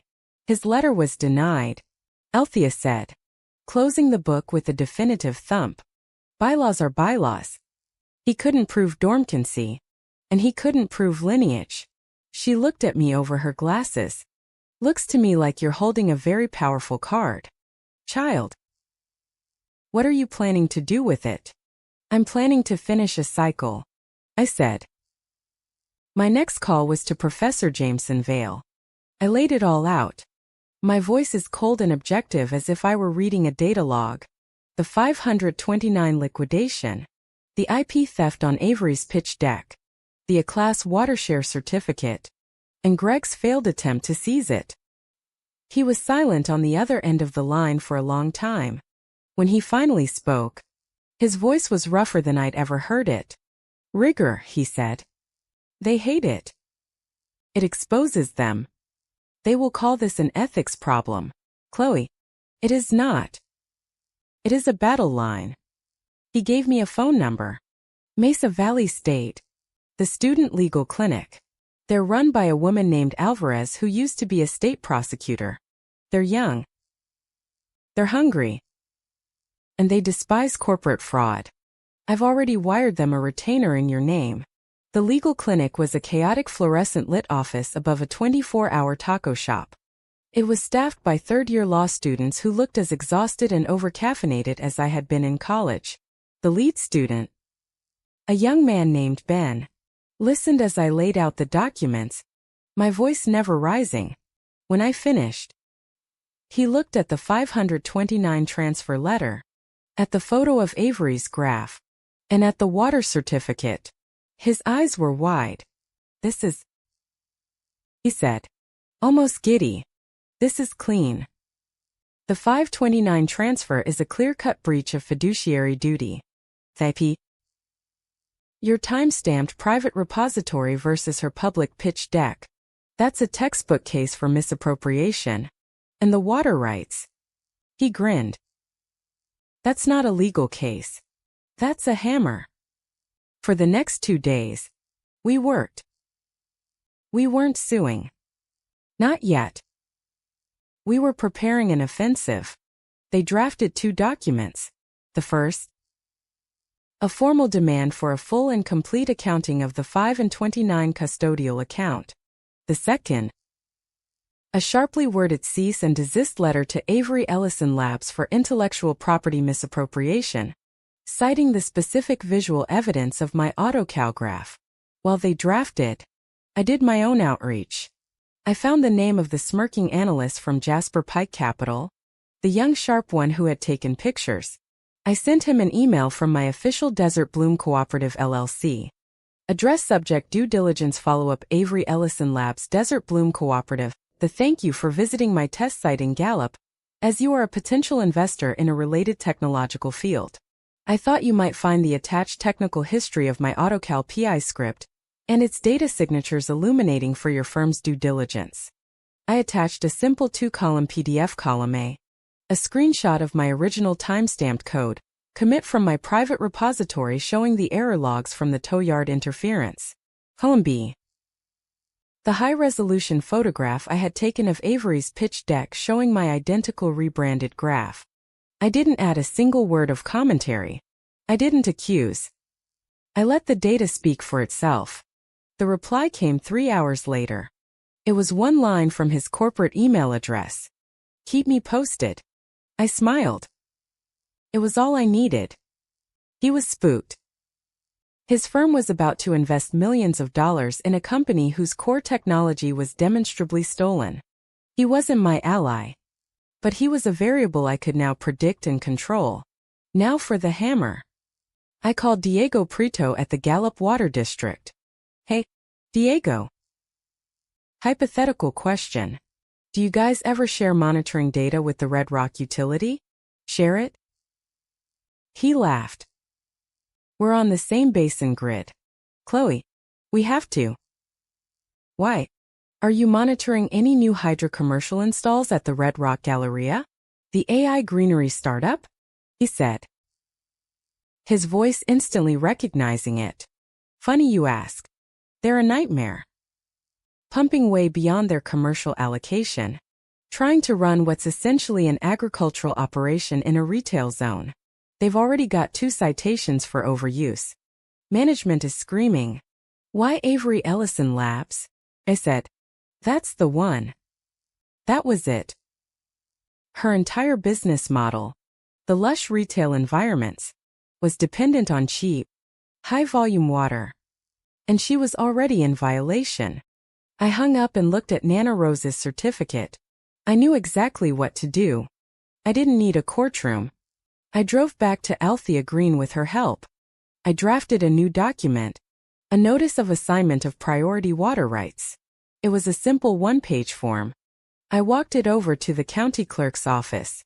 I filed the document, paying the $35 filing fee with cash.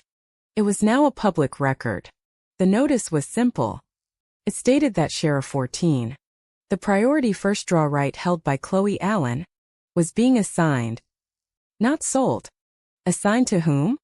To the Desert Bloom Community Garden Pilot, an initiative in service of St. Jude's Community Church, the Gallup Elementary School playground, and a new proposed pilot for a cooling garden at the Red Rock Free Clinic. By filing that paper, I had publicly and legally allocated my senior water rights to my community projects. Any new high-volume commercial request in the basin, like for instance, an AI greenery startup already in violation of its permit, would now be officially legally last in line. I hadn't just throttled her supply. I had given it away to the people who actually needed it. A week later, an email landed in my inbox. It was from the Red Rock Civic Foundation. My application for the Community Innovation Grant, the one I'd submitted months ago, had been approved. I was a finalist. The email announced I would be presenting Desert Bloom Cooperative at their annual Future Fund Gala. I stared at the name of the event. My mother was on the host committee. I looked at the list of speakers. The keynote address was being given by Avery Ellison. The stage was set. They had built it for her and I was about to walk onto it. I spent the next 2 nights preparing. Not my presentation that was already done. My presentation was my data. It was the 38%. It was the mist on the asphalt. I was preparing my evidence. I went to the office supply store in Gallup. I bought 3 plain manila folders. I printed everything. Folder 1. I labeled 529 ledger. Inside, I put the official letter from the investment firm detailing the Guardian sub-account transfer. I put the blurry screenshot of my father's notes app folder 2. I labeled VIN finance log.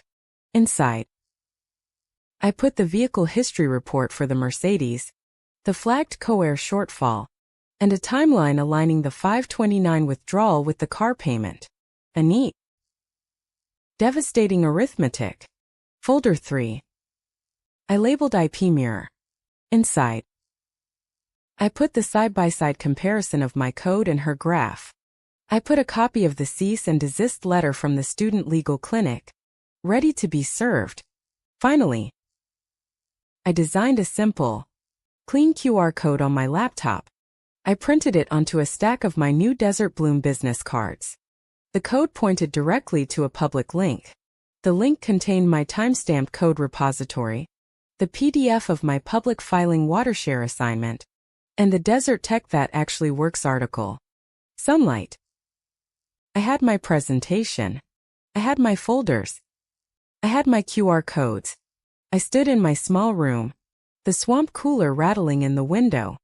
I looked at my reflection in the dark glass. I was no longer the girl in the thrift store dress. I was the CEO of the Desert Bloom Cooperative LLC. I practiced the one sentence I knew I would need. I said it out loud to the empty room over and over until my voice didn't shake. Until it was as cold and hard as a fact. I'm not asking for permission. I'm offering a contract. The venue was the Civic Dome Ballroom, Red Rock's temple of corporate self-congratulation. It was a massive circular room with a ceiling that glittered with thousands of tiny lights, mimicking a desert sky. The air was chilled to an uncomfortable 68 degrees and smelled of expensive perfume and warmed catering trays. The Red Rock Future Fun Gala was in full swing. I spotted them immediately. My father Greg was working the room, a glass of champagne in hand, his proud father's smile firmly in place. He was on the host committee and this was his victory lap. My mother Karen was near the entrance. Her silver dress a shimmering column clutching a clipboard making sure the ledger of the evening the name tags. The seating charts was perfectly balanced. They were a performance art piece of power and influence. I was not on their ledger. I bought my own ticket $150. The community finalist discount. I was holding my heavy dented toolbox in one hand, my old laptop inside. My presentation was on a self-booting drive. I don't trust other people's hardware. I went to the finalist check-in table. A frazzled-looking event coordinator, headset askew, ran her finger down a list. Alan Chloe Allen Desert Bloom. Right. Okay. We've had a change. Miss Allen. A big change. I waited. Our platinum sponsor, Sonora Bank, just pulled their representative. Something about a family emergency. It's a disaster. It's left a 20-minute hole in the program right after the keynote. Avery was the keynote. The original program had me presenting before her as part of a 3-in-it innovation showcase, a warm-up act. We need to fill that time, the coordinator continued, her eyes pleading. Can you stretch? Can you do say 15 minutes right after Avery Ellison? The trap I realized wasn't one I'd had to set at all. The universe in its infinite love of irony had just laid it for me. I was no longer a warm-up act. I was the headliner's chaser. Yet, I said, my voice calm. I can fill the time. I found a seat in the back near the sound booth. The lights dimmed. The gala's MC took the stage and after 10 minutes of thanking sponsors introduced the keynote speaker with a flourish.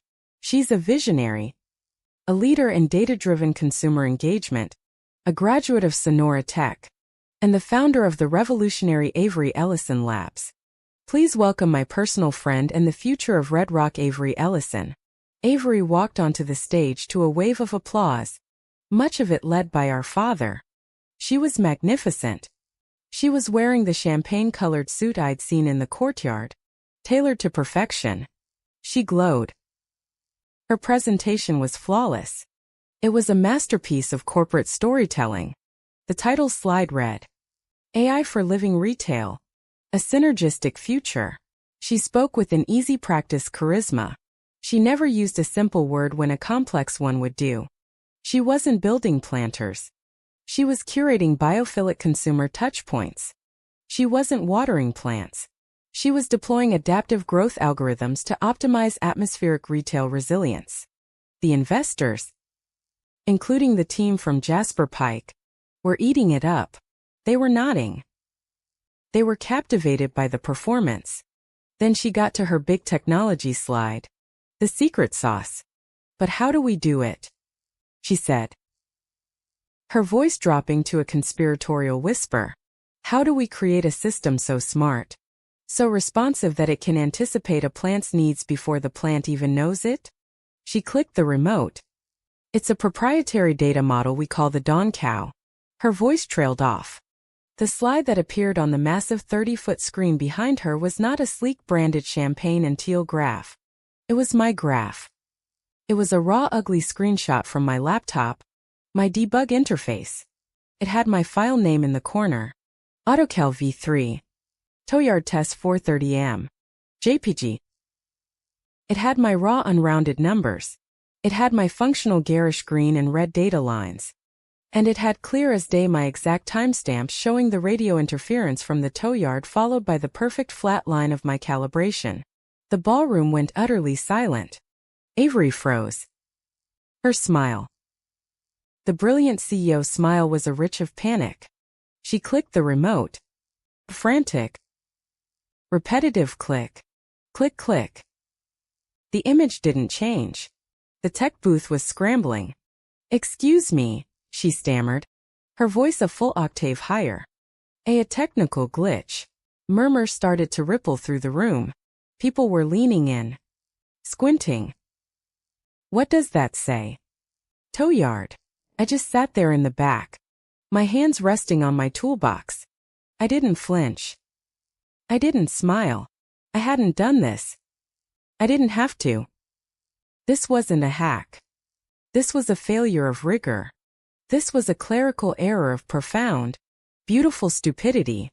Someone on her team, some underpaid analyst, had been tasked with recreating the graph I'd sent to Jasper Pike. And in their haste, they had grabbed the wrong file. They had mislabeled source data, JPG, as branded graph v2 by JPG. They hadn't finished their cycle. Avery, visibly shaking, skipped the rest of her presentation. She mumbled something about a Q&A later and practically ran off the stage. The MC came back up, his face pale. Well, thank you. Avery Ellison. And now we have our next Community Innovation finalist, Miss Chloe Allen from the Desert Bloom Cooperative. The applause was sparse, confused. I walked down the aisle, my work boots making a steady, solid sound on the plush carpet. I didn't look at my parents. I didn't look at the investors. I walked onto the stage, set my dented red toolbox on the podium, and pulled out my own laptop. I bypassed their system, plugging my machine directly into the main projector cable. My first slide appeared. It was a black screen with a single searing red and orange image. It was the thermal heat map of Red Rock. This is our city, I said. My voice was quiet, but the microphone carried it perfectly. This is what it looks like to a thermal camera at 2 p.m. in July. We call these heat scars. They are the places where life fails first. I clicked a side-by-side comparison. On the left, the Vista Muse courtyard in July, a red angry scar of baked dirt.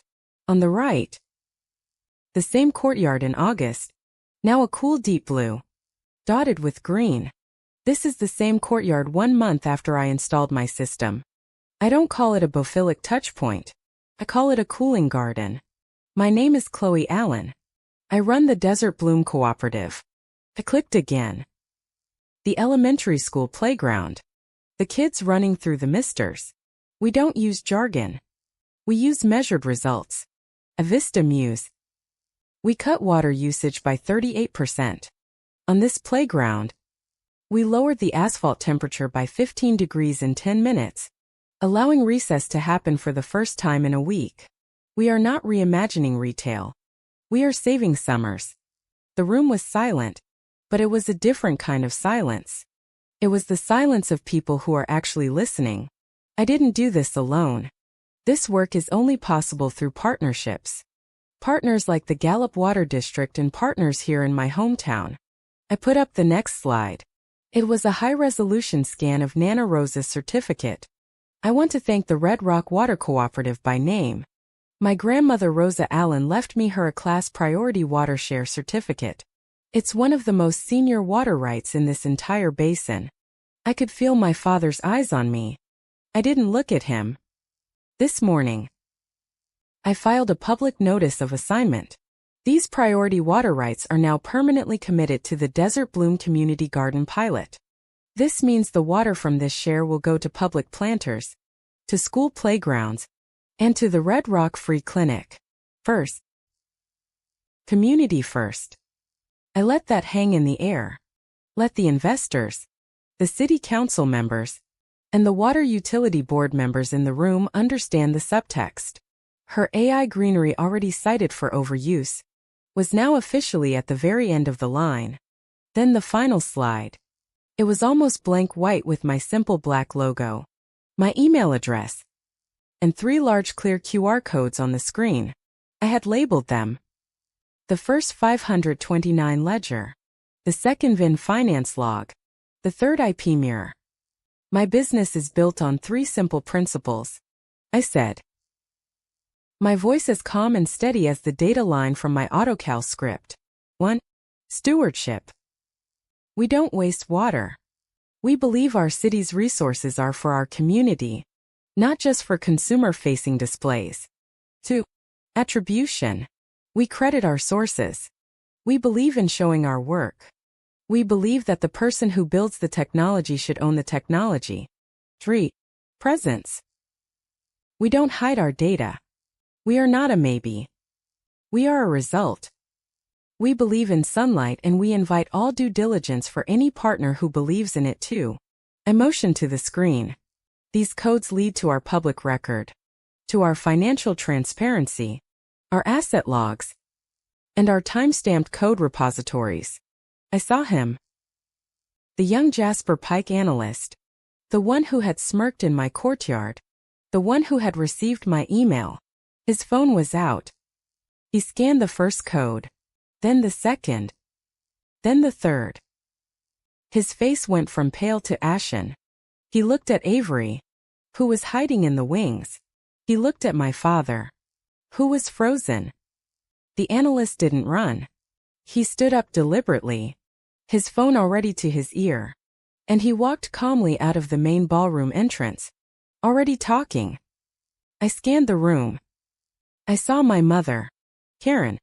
Her hands were clutching her evening program, crushing it into a tight, wrinkled ball. Her face, for the first time in my life, looked like a ledger that could not balance.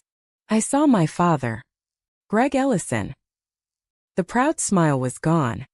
His face was a mask of cold, hard calculation. He wasn't looking at me. He was staring at the words 5 to 29 ledger on the screen. His jaw set so tight I could see the muscle bunching. He was no longer a father. He was an operations VP who had just seen his entire risk management strategy go public. I turned back to the audience. I had 10 minutes left. I didn't need them. My data is clean. My technology is proven. My water is secured. Desert Bloom is not a maybe. And we are not a hobby. We are a business. I delivered my final line. The one I had practiced in my small hot room in Gallup. It was not a plea. It was a contract. If you want the city cooler, if you want your courtyards to breathe, if you want to save real money in real summers, my service level agreements are on the table tonight. No exclusivities. Community first. I unplugged my laptop. The screen went black. I packed it back into my dented red toolbox, latched the lid, and walked off the stage. I didn't wait for the applause. I didn't make it to the exit. I had just stepped past the heavy curtain into the dimly lit backstage area, my ears ringing from the sudden quiet when the sound began. It wasn't applause. It was a sound unique to the 21st century. It was the sound of 100 phones all buzzing at once with a notification. A collective digital gasp. In the ballroom, heads were bent over glowing screens. MC, still on stage, looked down at his own phone, his face draining of its remaining color. I saw him whisper urgently to a woman who I recognized as the Civic Foundation's director, a local business reporter, who had been live tweeting the event, was now typing furiously, his face illuminated by his laptop. I knew what it was. The analyst from Jasper Pike hadn't just walked out. He had made a call. He had acted. He was protecting his firm. And in doing so, he had just detonated Avery's career. A simple hold on a bridge round when leaked to the press is a corporate death sentence. Chloe. My father's voice. It was low, controlled, and utterly devoid of the boardroom charm. I turned. He was standing there in the narrow corridor between the stage curtain and the dressing rooms. My mother, Karen, was just behind him, her face a rigid mask of social terror. Avery was a few feet behind them, her champagne-colored suit now looking like a costume she couldn't take off. She was pale, her eyes wide and unfocused. "You need to fix this," Greg said. It wasn't a request. It was an order from an operations VP to a malfunctioning piece of equipment. "Fix what?" Father asked, my voice as quiet as his. This performance." He gestured vaguely toward the stage. "This family drama. You've spooked the investors. You've embarrassed your sister. You've embarrassed me." I presented my data, I said. My results. "This is not a game." "Chloe," he hissed, taking a step closer. The smell of his expensive cologne was suffocating. "Jasper Pike just put a hold on Avery's entire bridge round. Do you understand what you've done? You've destroyed her runway. All for a childish little tantrum. Tantrum. My 38%. My 15 degrees temperature drop. My public record water assignment. Tantrum. It's time to stop this," he continued. And in an instant, the rage was gone, replaced by a practiced, reasonable tone. He was managing the crisis. "Look, this is just a misunderstanding. A branding issue. We can fix this."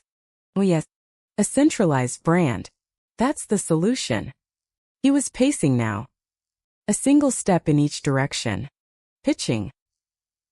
"We roll Desert Bloom into Avery Ellison Labs. We create a parent company, Ellison Innovations. Avery handles the high-end retail and the AI.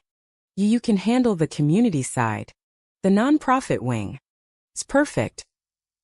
It shows unity. It shows synergy. We tell the investors it was planned all along. A good cop, bad cop, marketing strategy. It's brilliant. It makes everyone whole." He was trying to absorb me to acquire my LLC, my water rights, my results, and fold them into her failing, fraudulent company as a nonprofit wing. He was offering to make me the hobby again, this time permanently.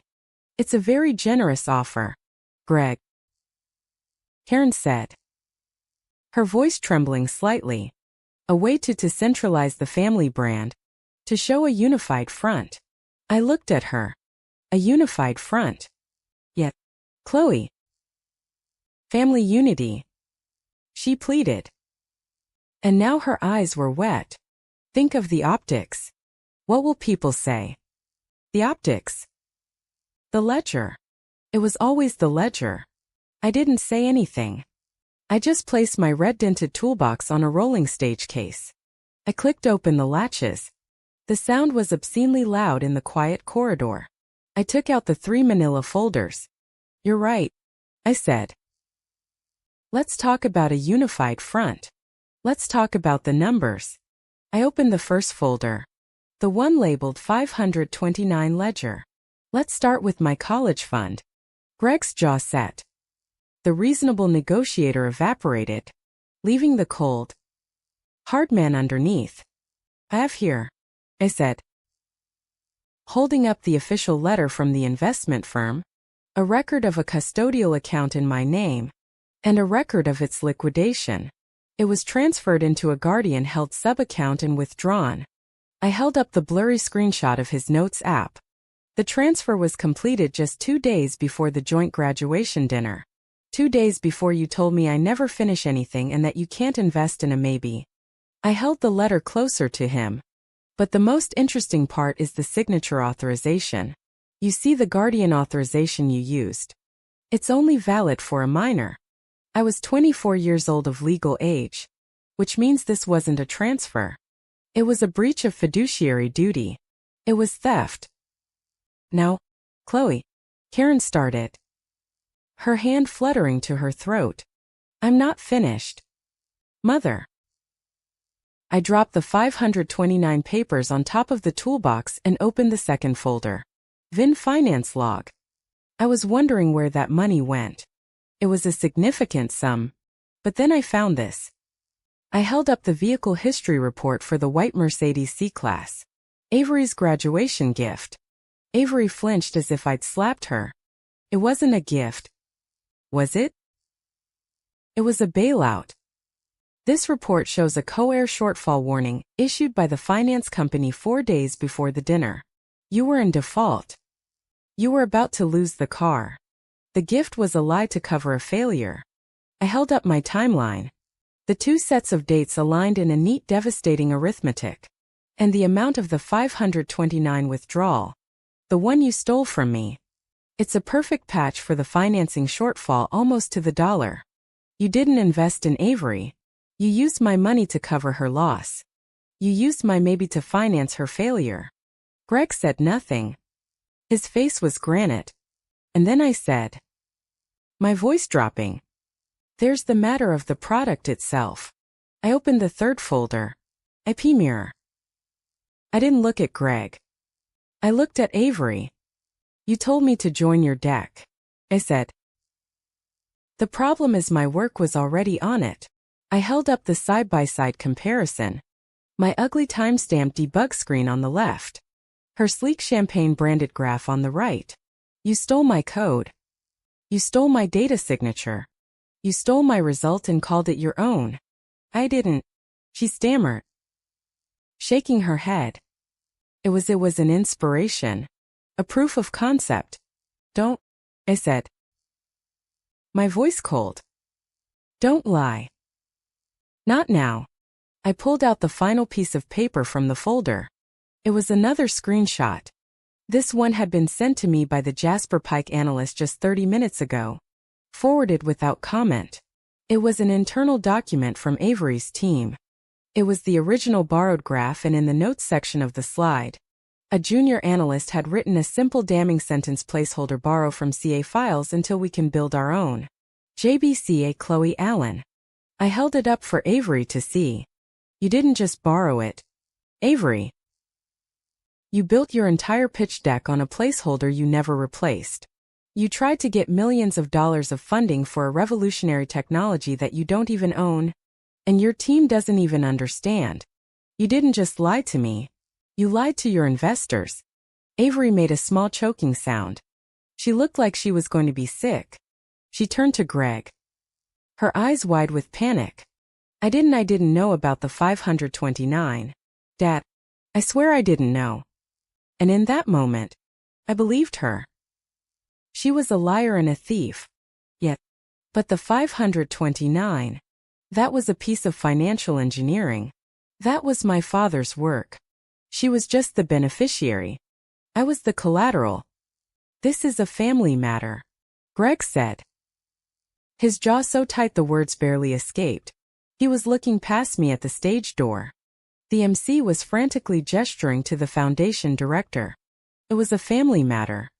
I corrected him. You made it a corporate matter when you stole my money. You made it a legal matter when you stole my IP. And I made it a public matter when I assigned my water rights. You what? Greg's head snapped back to me. My water rights. Nana Roses.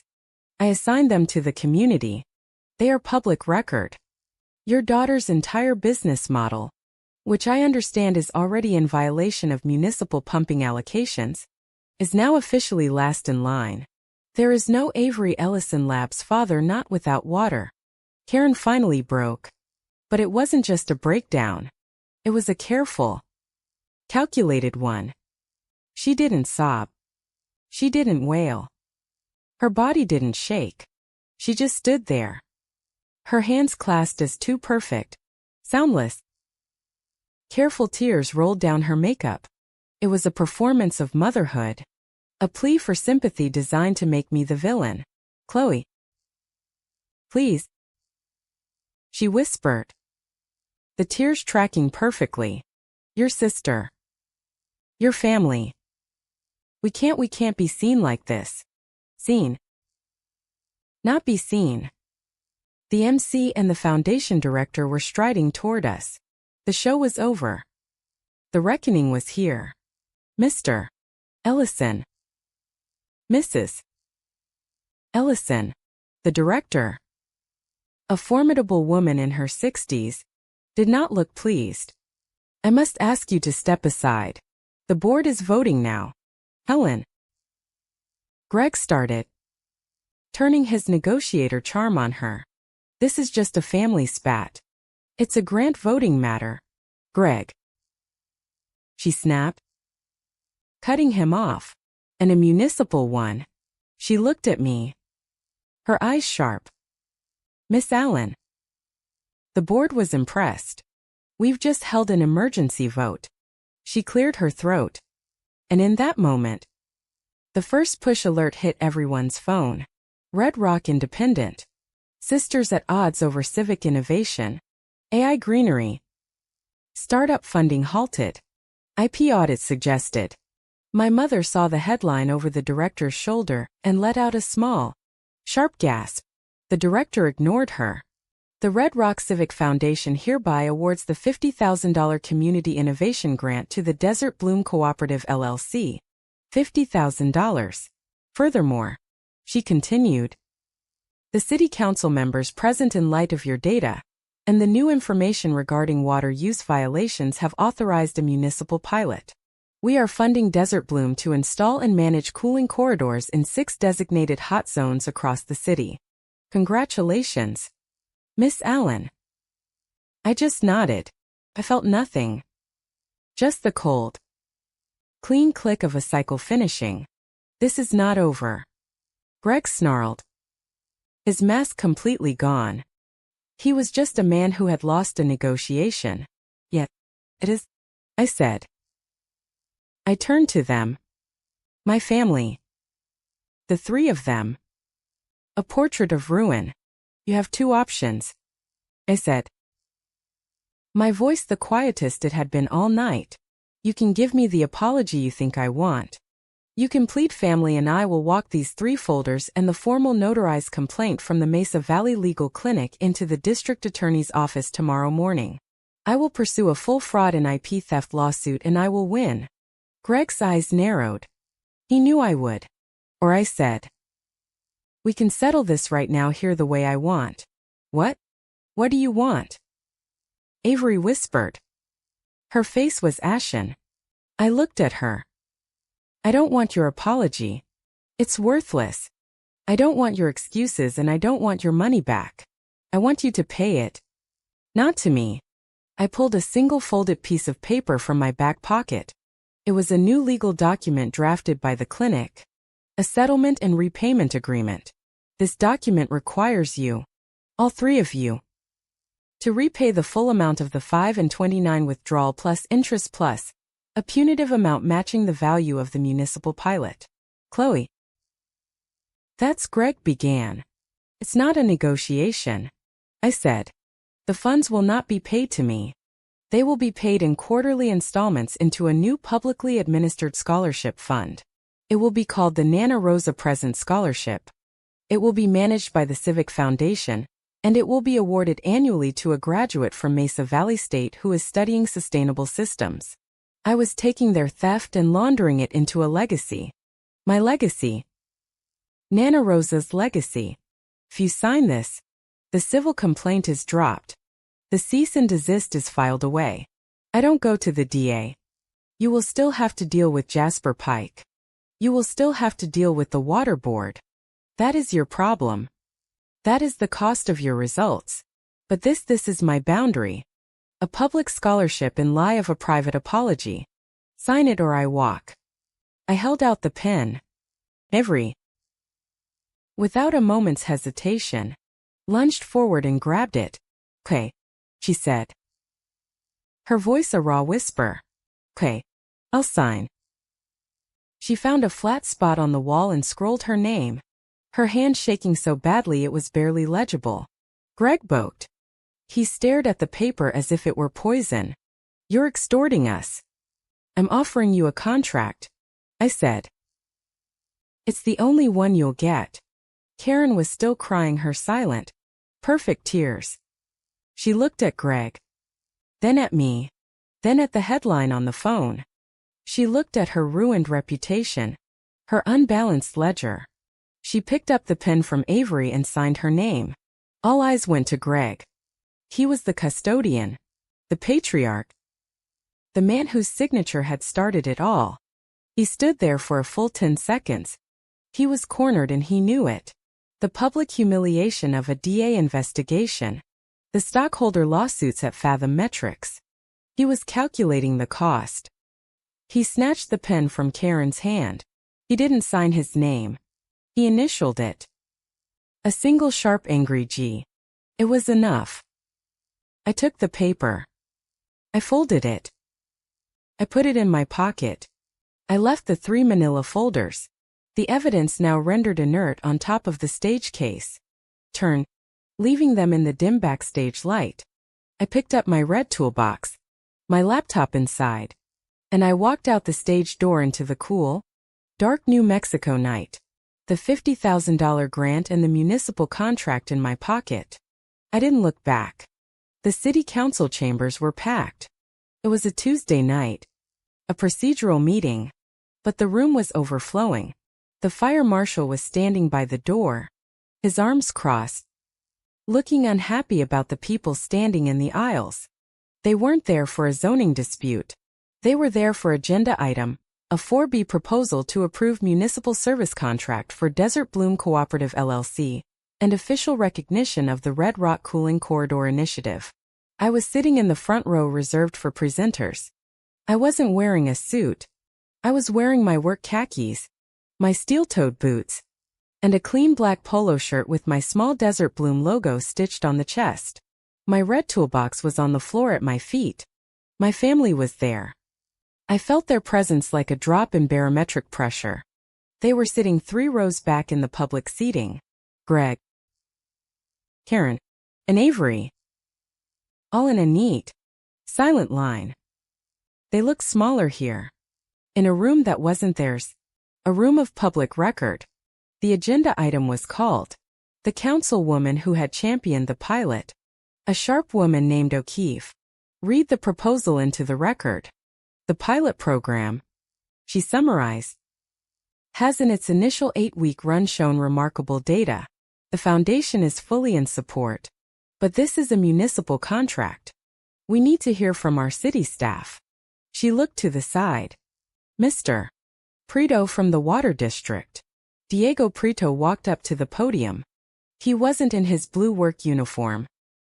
He was wearing a tie and he looked uncomfortable. But his voice was solid rock. He didn't read from a script. He spoke to the council as a colleague. Councilwoman O'Keefe.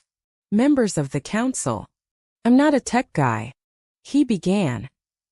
I'm a utility guy. I deal in pipes and pressure.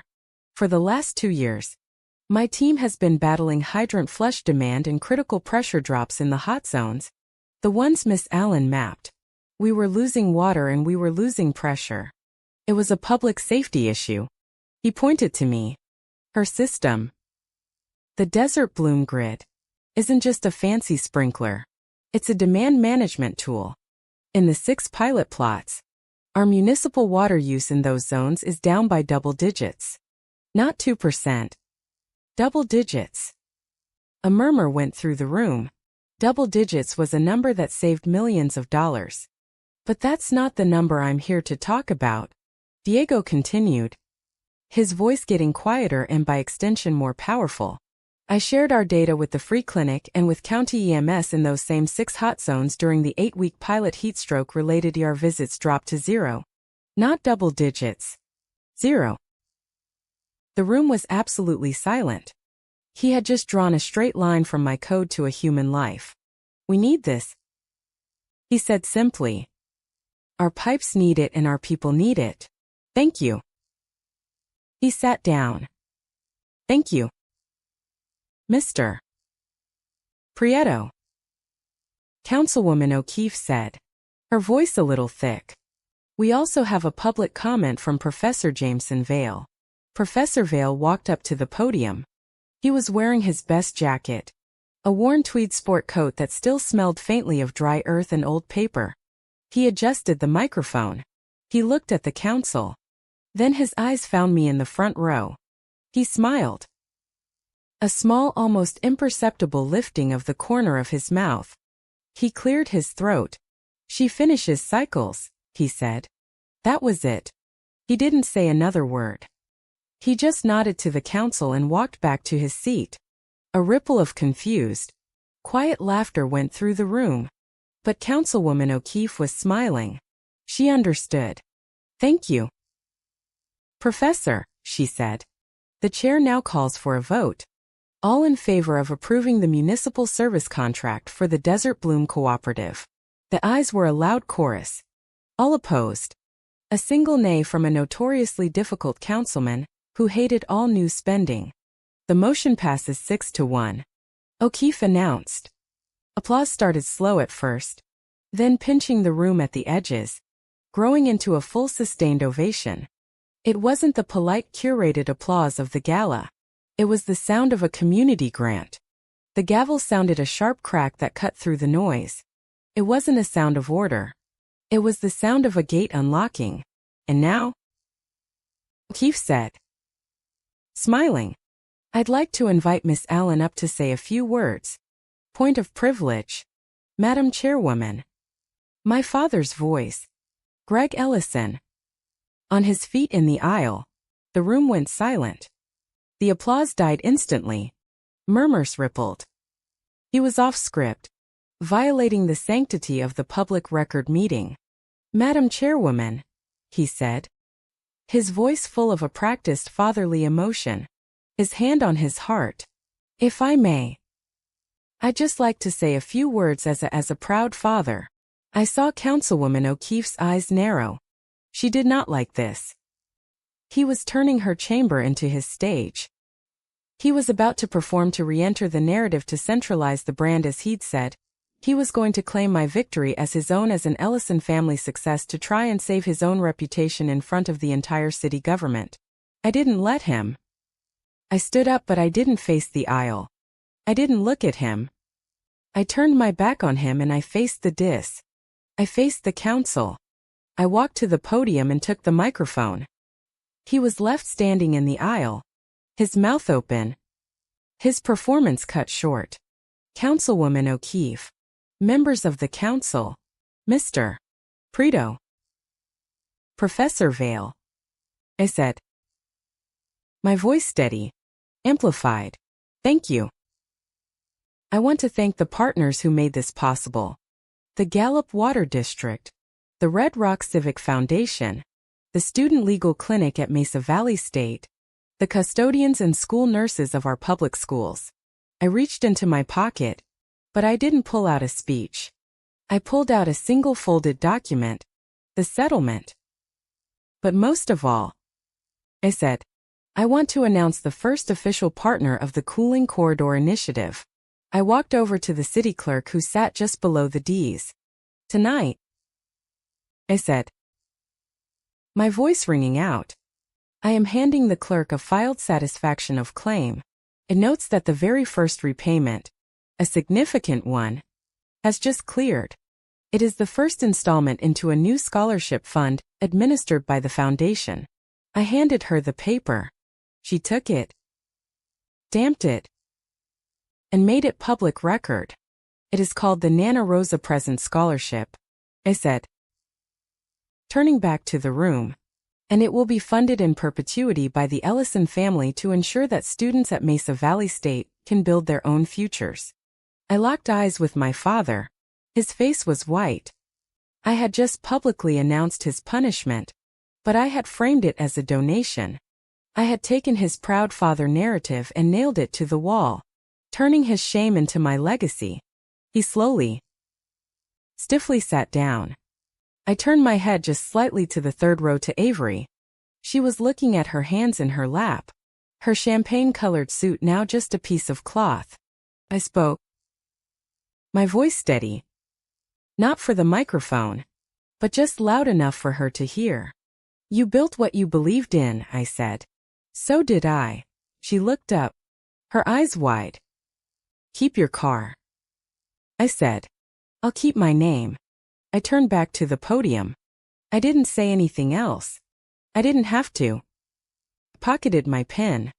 I didn't touch the microphone again. I just nodded to the council. The room for once was mine. And it was mine without a single moment of performance. Councilwoman O'Keefe stood up. She came down from the D's, a small enameled pin in her hand. It was the civic seal of Red Rock. She took my Desert Bloom badge lanyard, the one I wore at my job sites, and she pinned it right through the fabric. Welcome to the team, Miss Allen, she said, and she shook my hand. As I walked back to my seat, a young woman, a volunteer for the council, stepped into the aisle. She was maybe 19. In a Mesa Valley State t-shirt. She pressed a folded piece of paper into my hand. I sat down and unfolded it. It wasn't a contract. It wasn't a check. It was a note scrolled in blue pen. My courtyard breathes now. I closed my hand around the paper and let out a breath I felt like I'd been holding for a year. I left the chambers, my toolbox in hand. Outside, the Red Rock night air was cool and shimmery with city lights. The meeting was still going, but my part was done. Down the street, parked under a streetlight, I saw it. The white Mercedes. It was parked outside a bar, probably where my family had gone to absorb the impact. The ribbon, the one that had been on the hood at the graduation dinner, was gone. But I could still picture it. That gaudy silver bow color. It looked cheap in the daylight of my memory. I walked past it. I didn't even slow down. I was heading toward the municipal lot where a city-owned flatbed truck was waiting for me.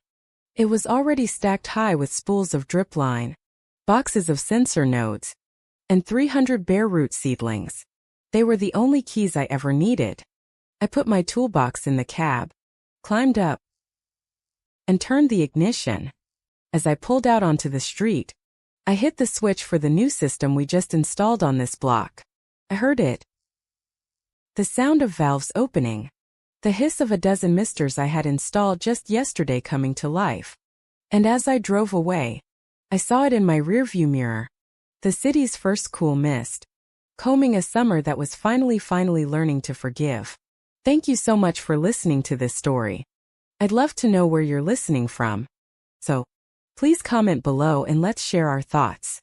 If you enjoyed this journey, please consider subscribing to the channel, liking the video, and supporting us further by hitting that hype button.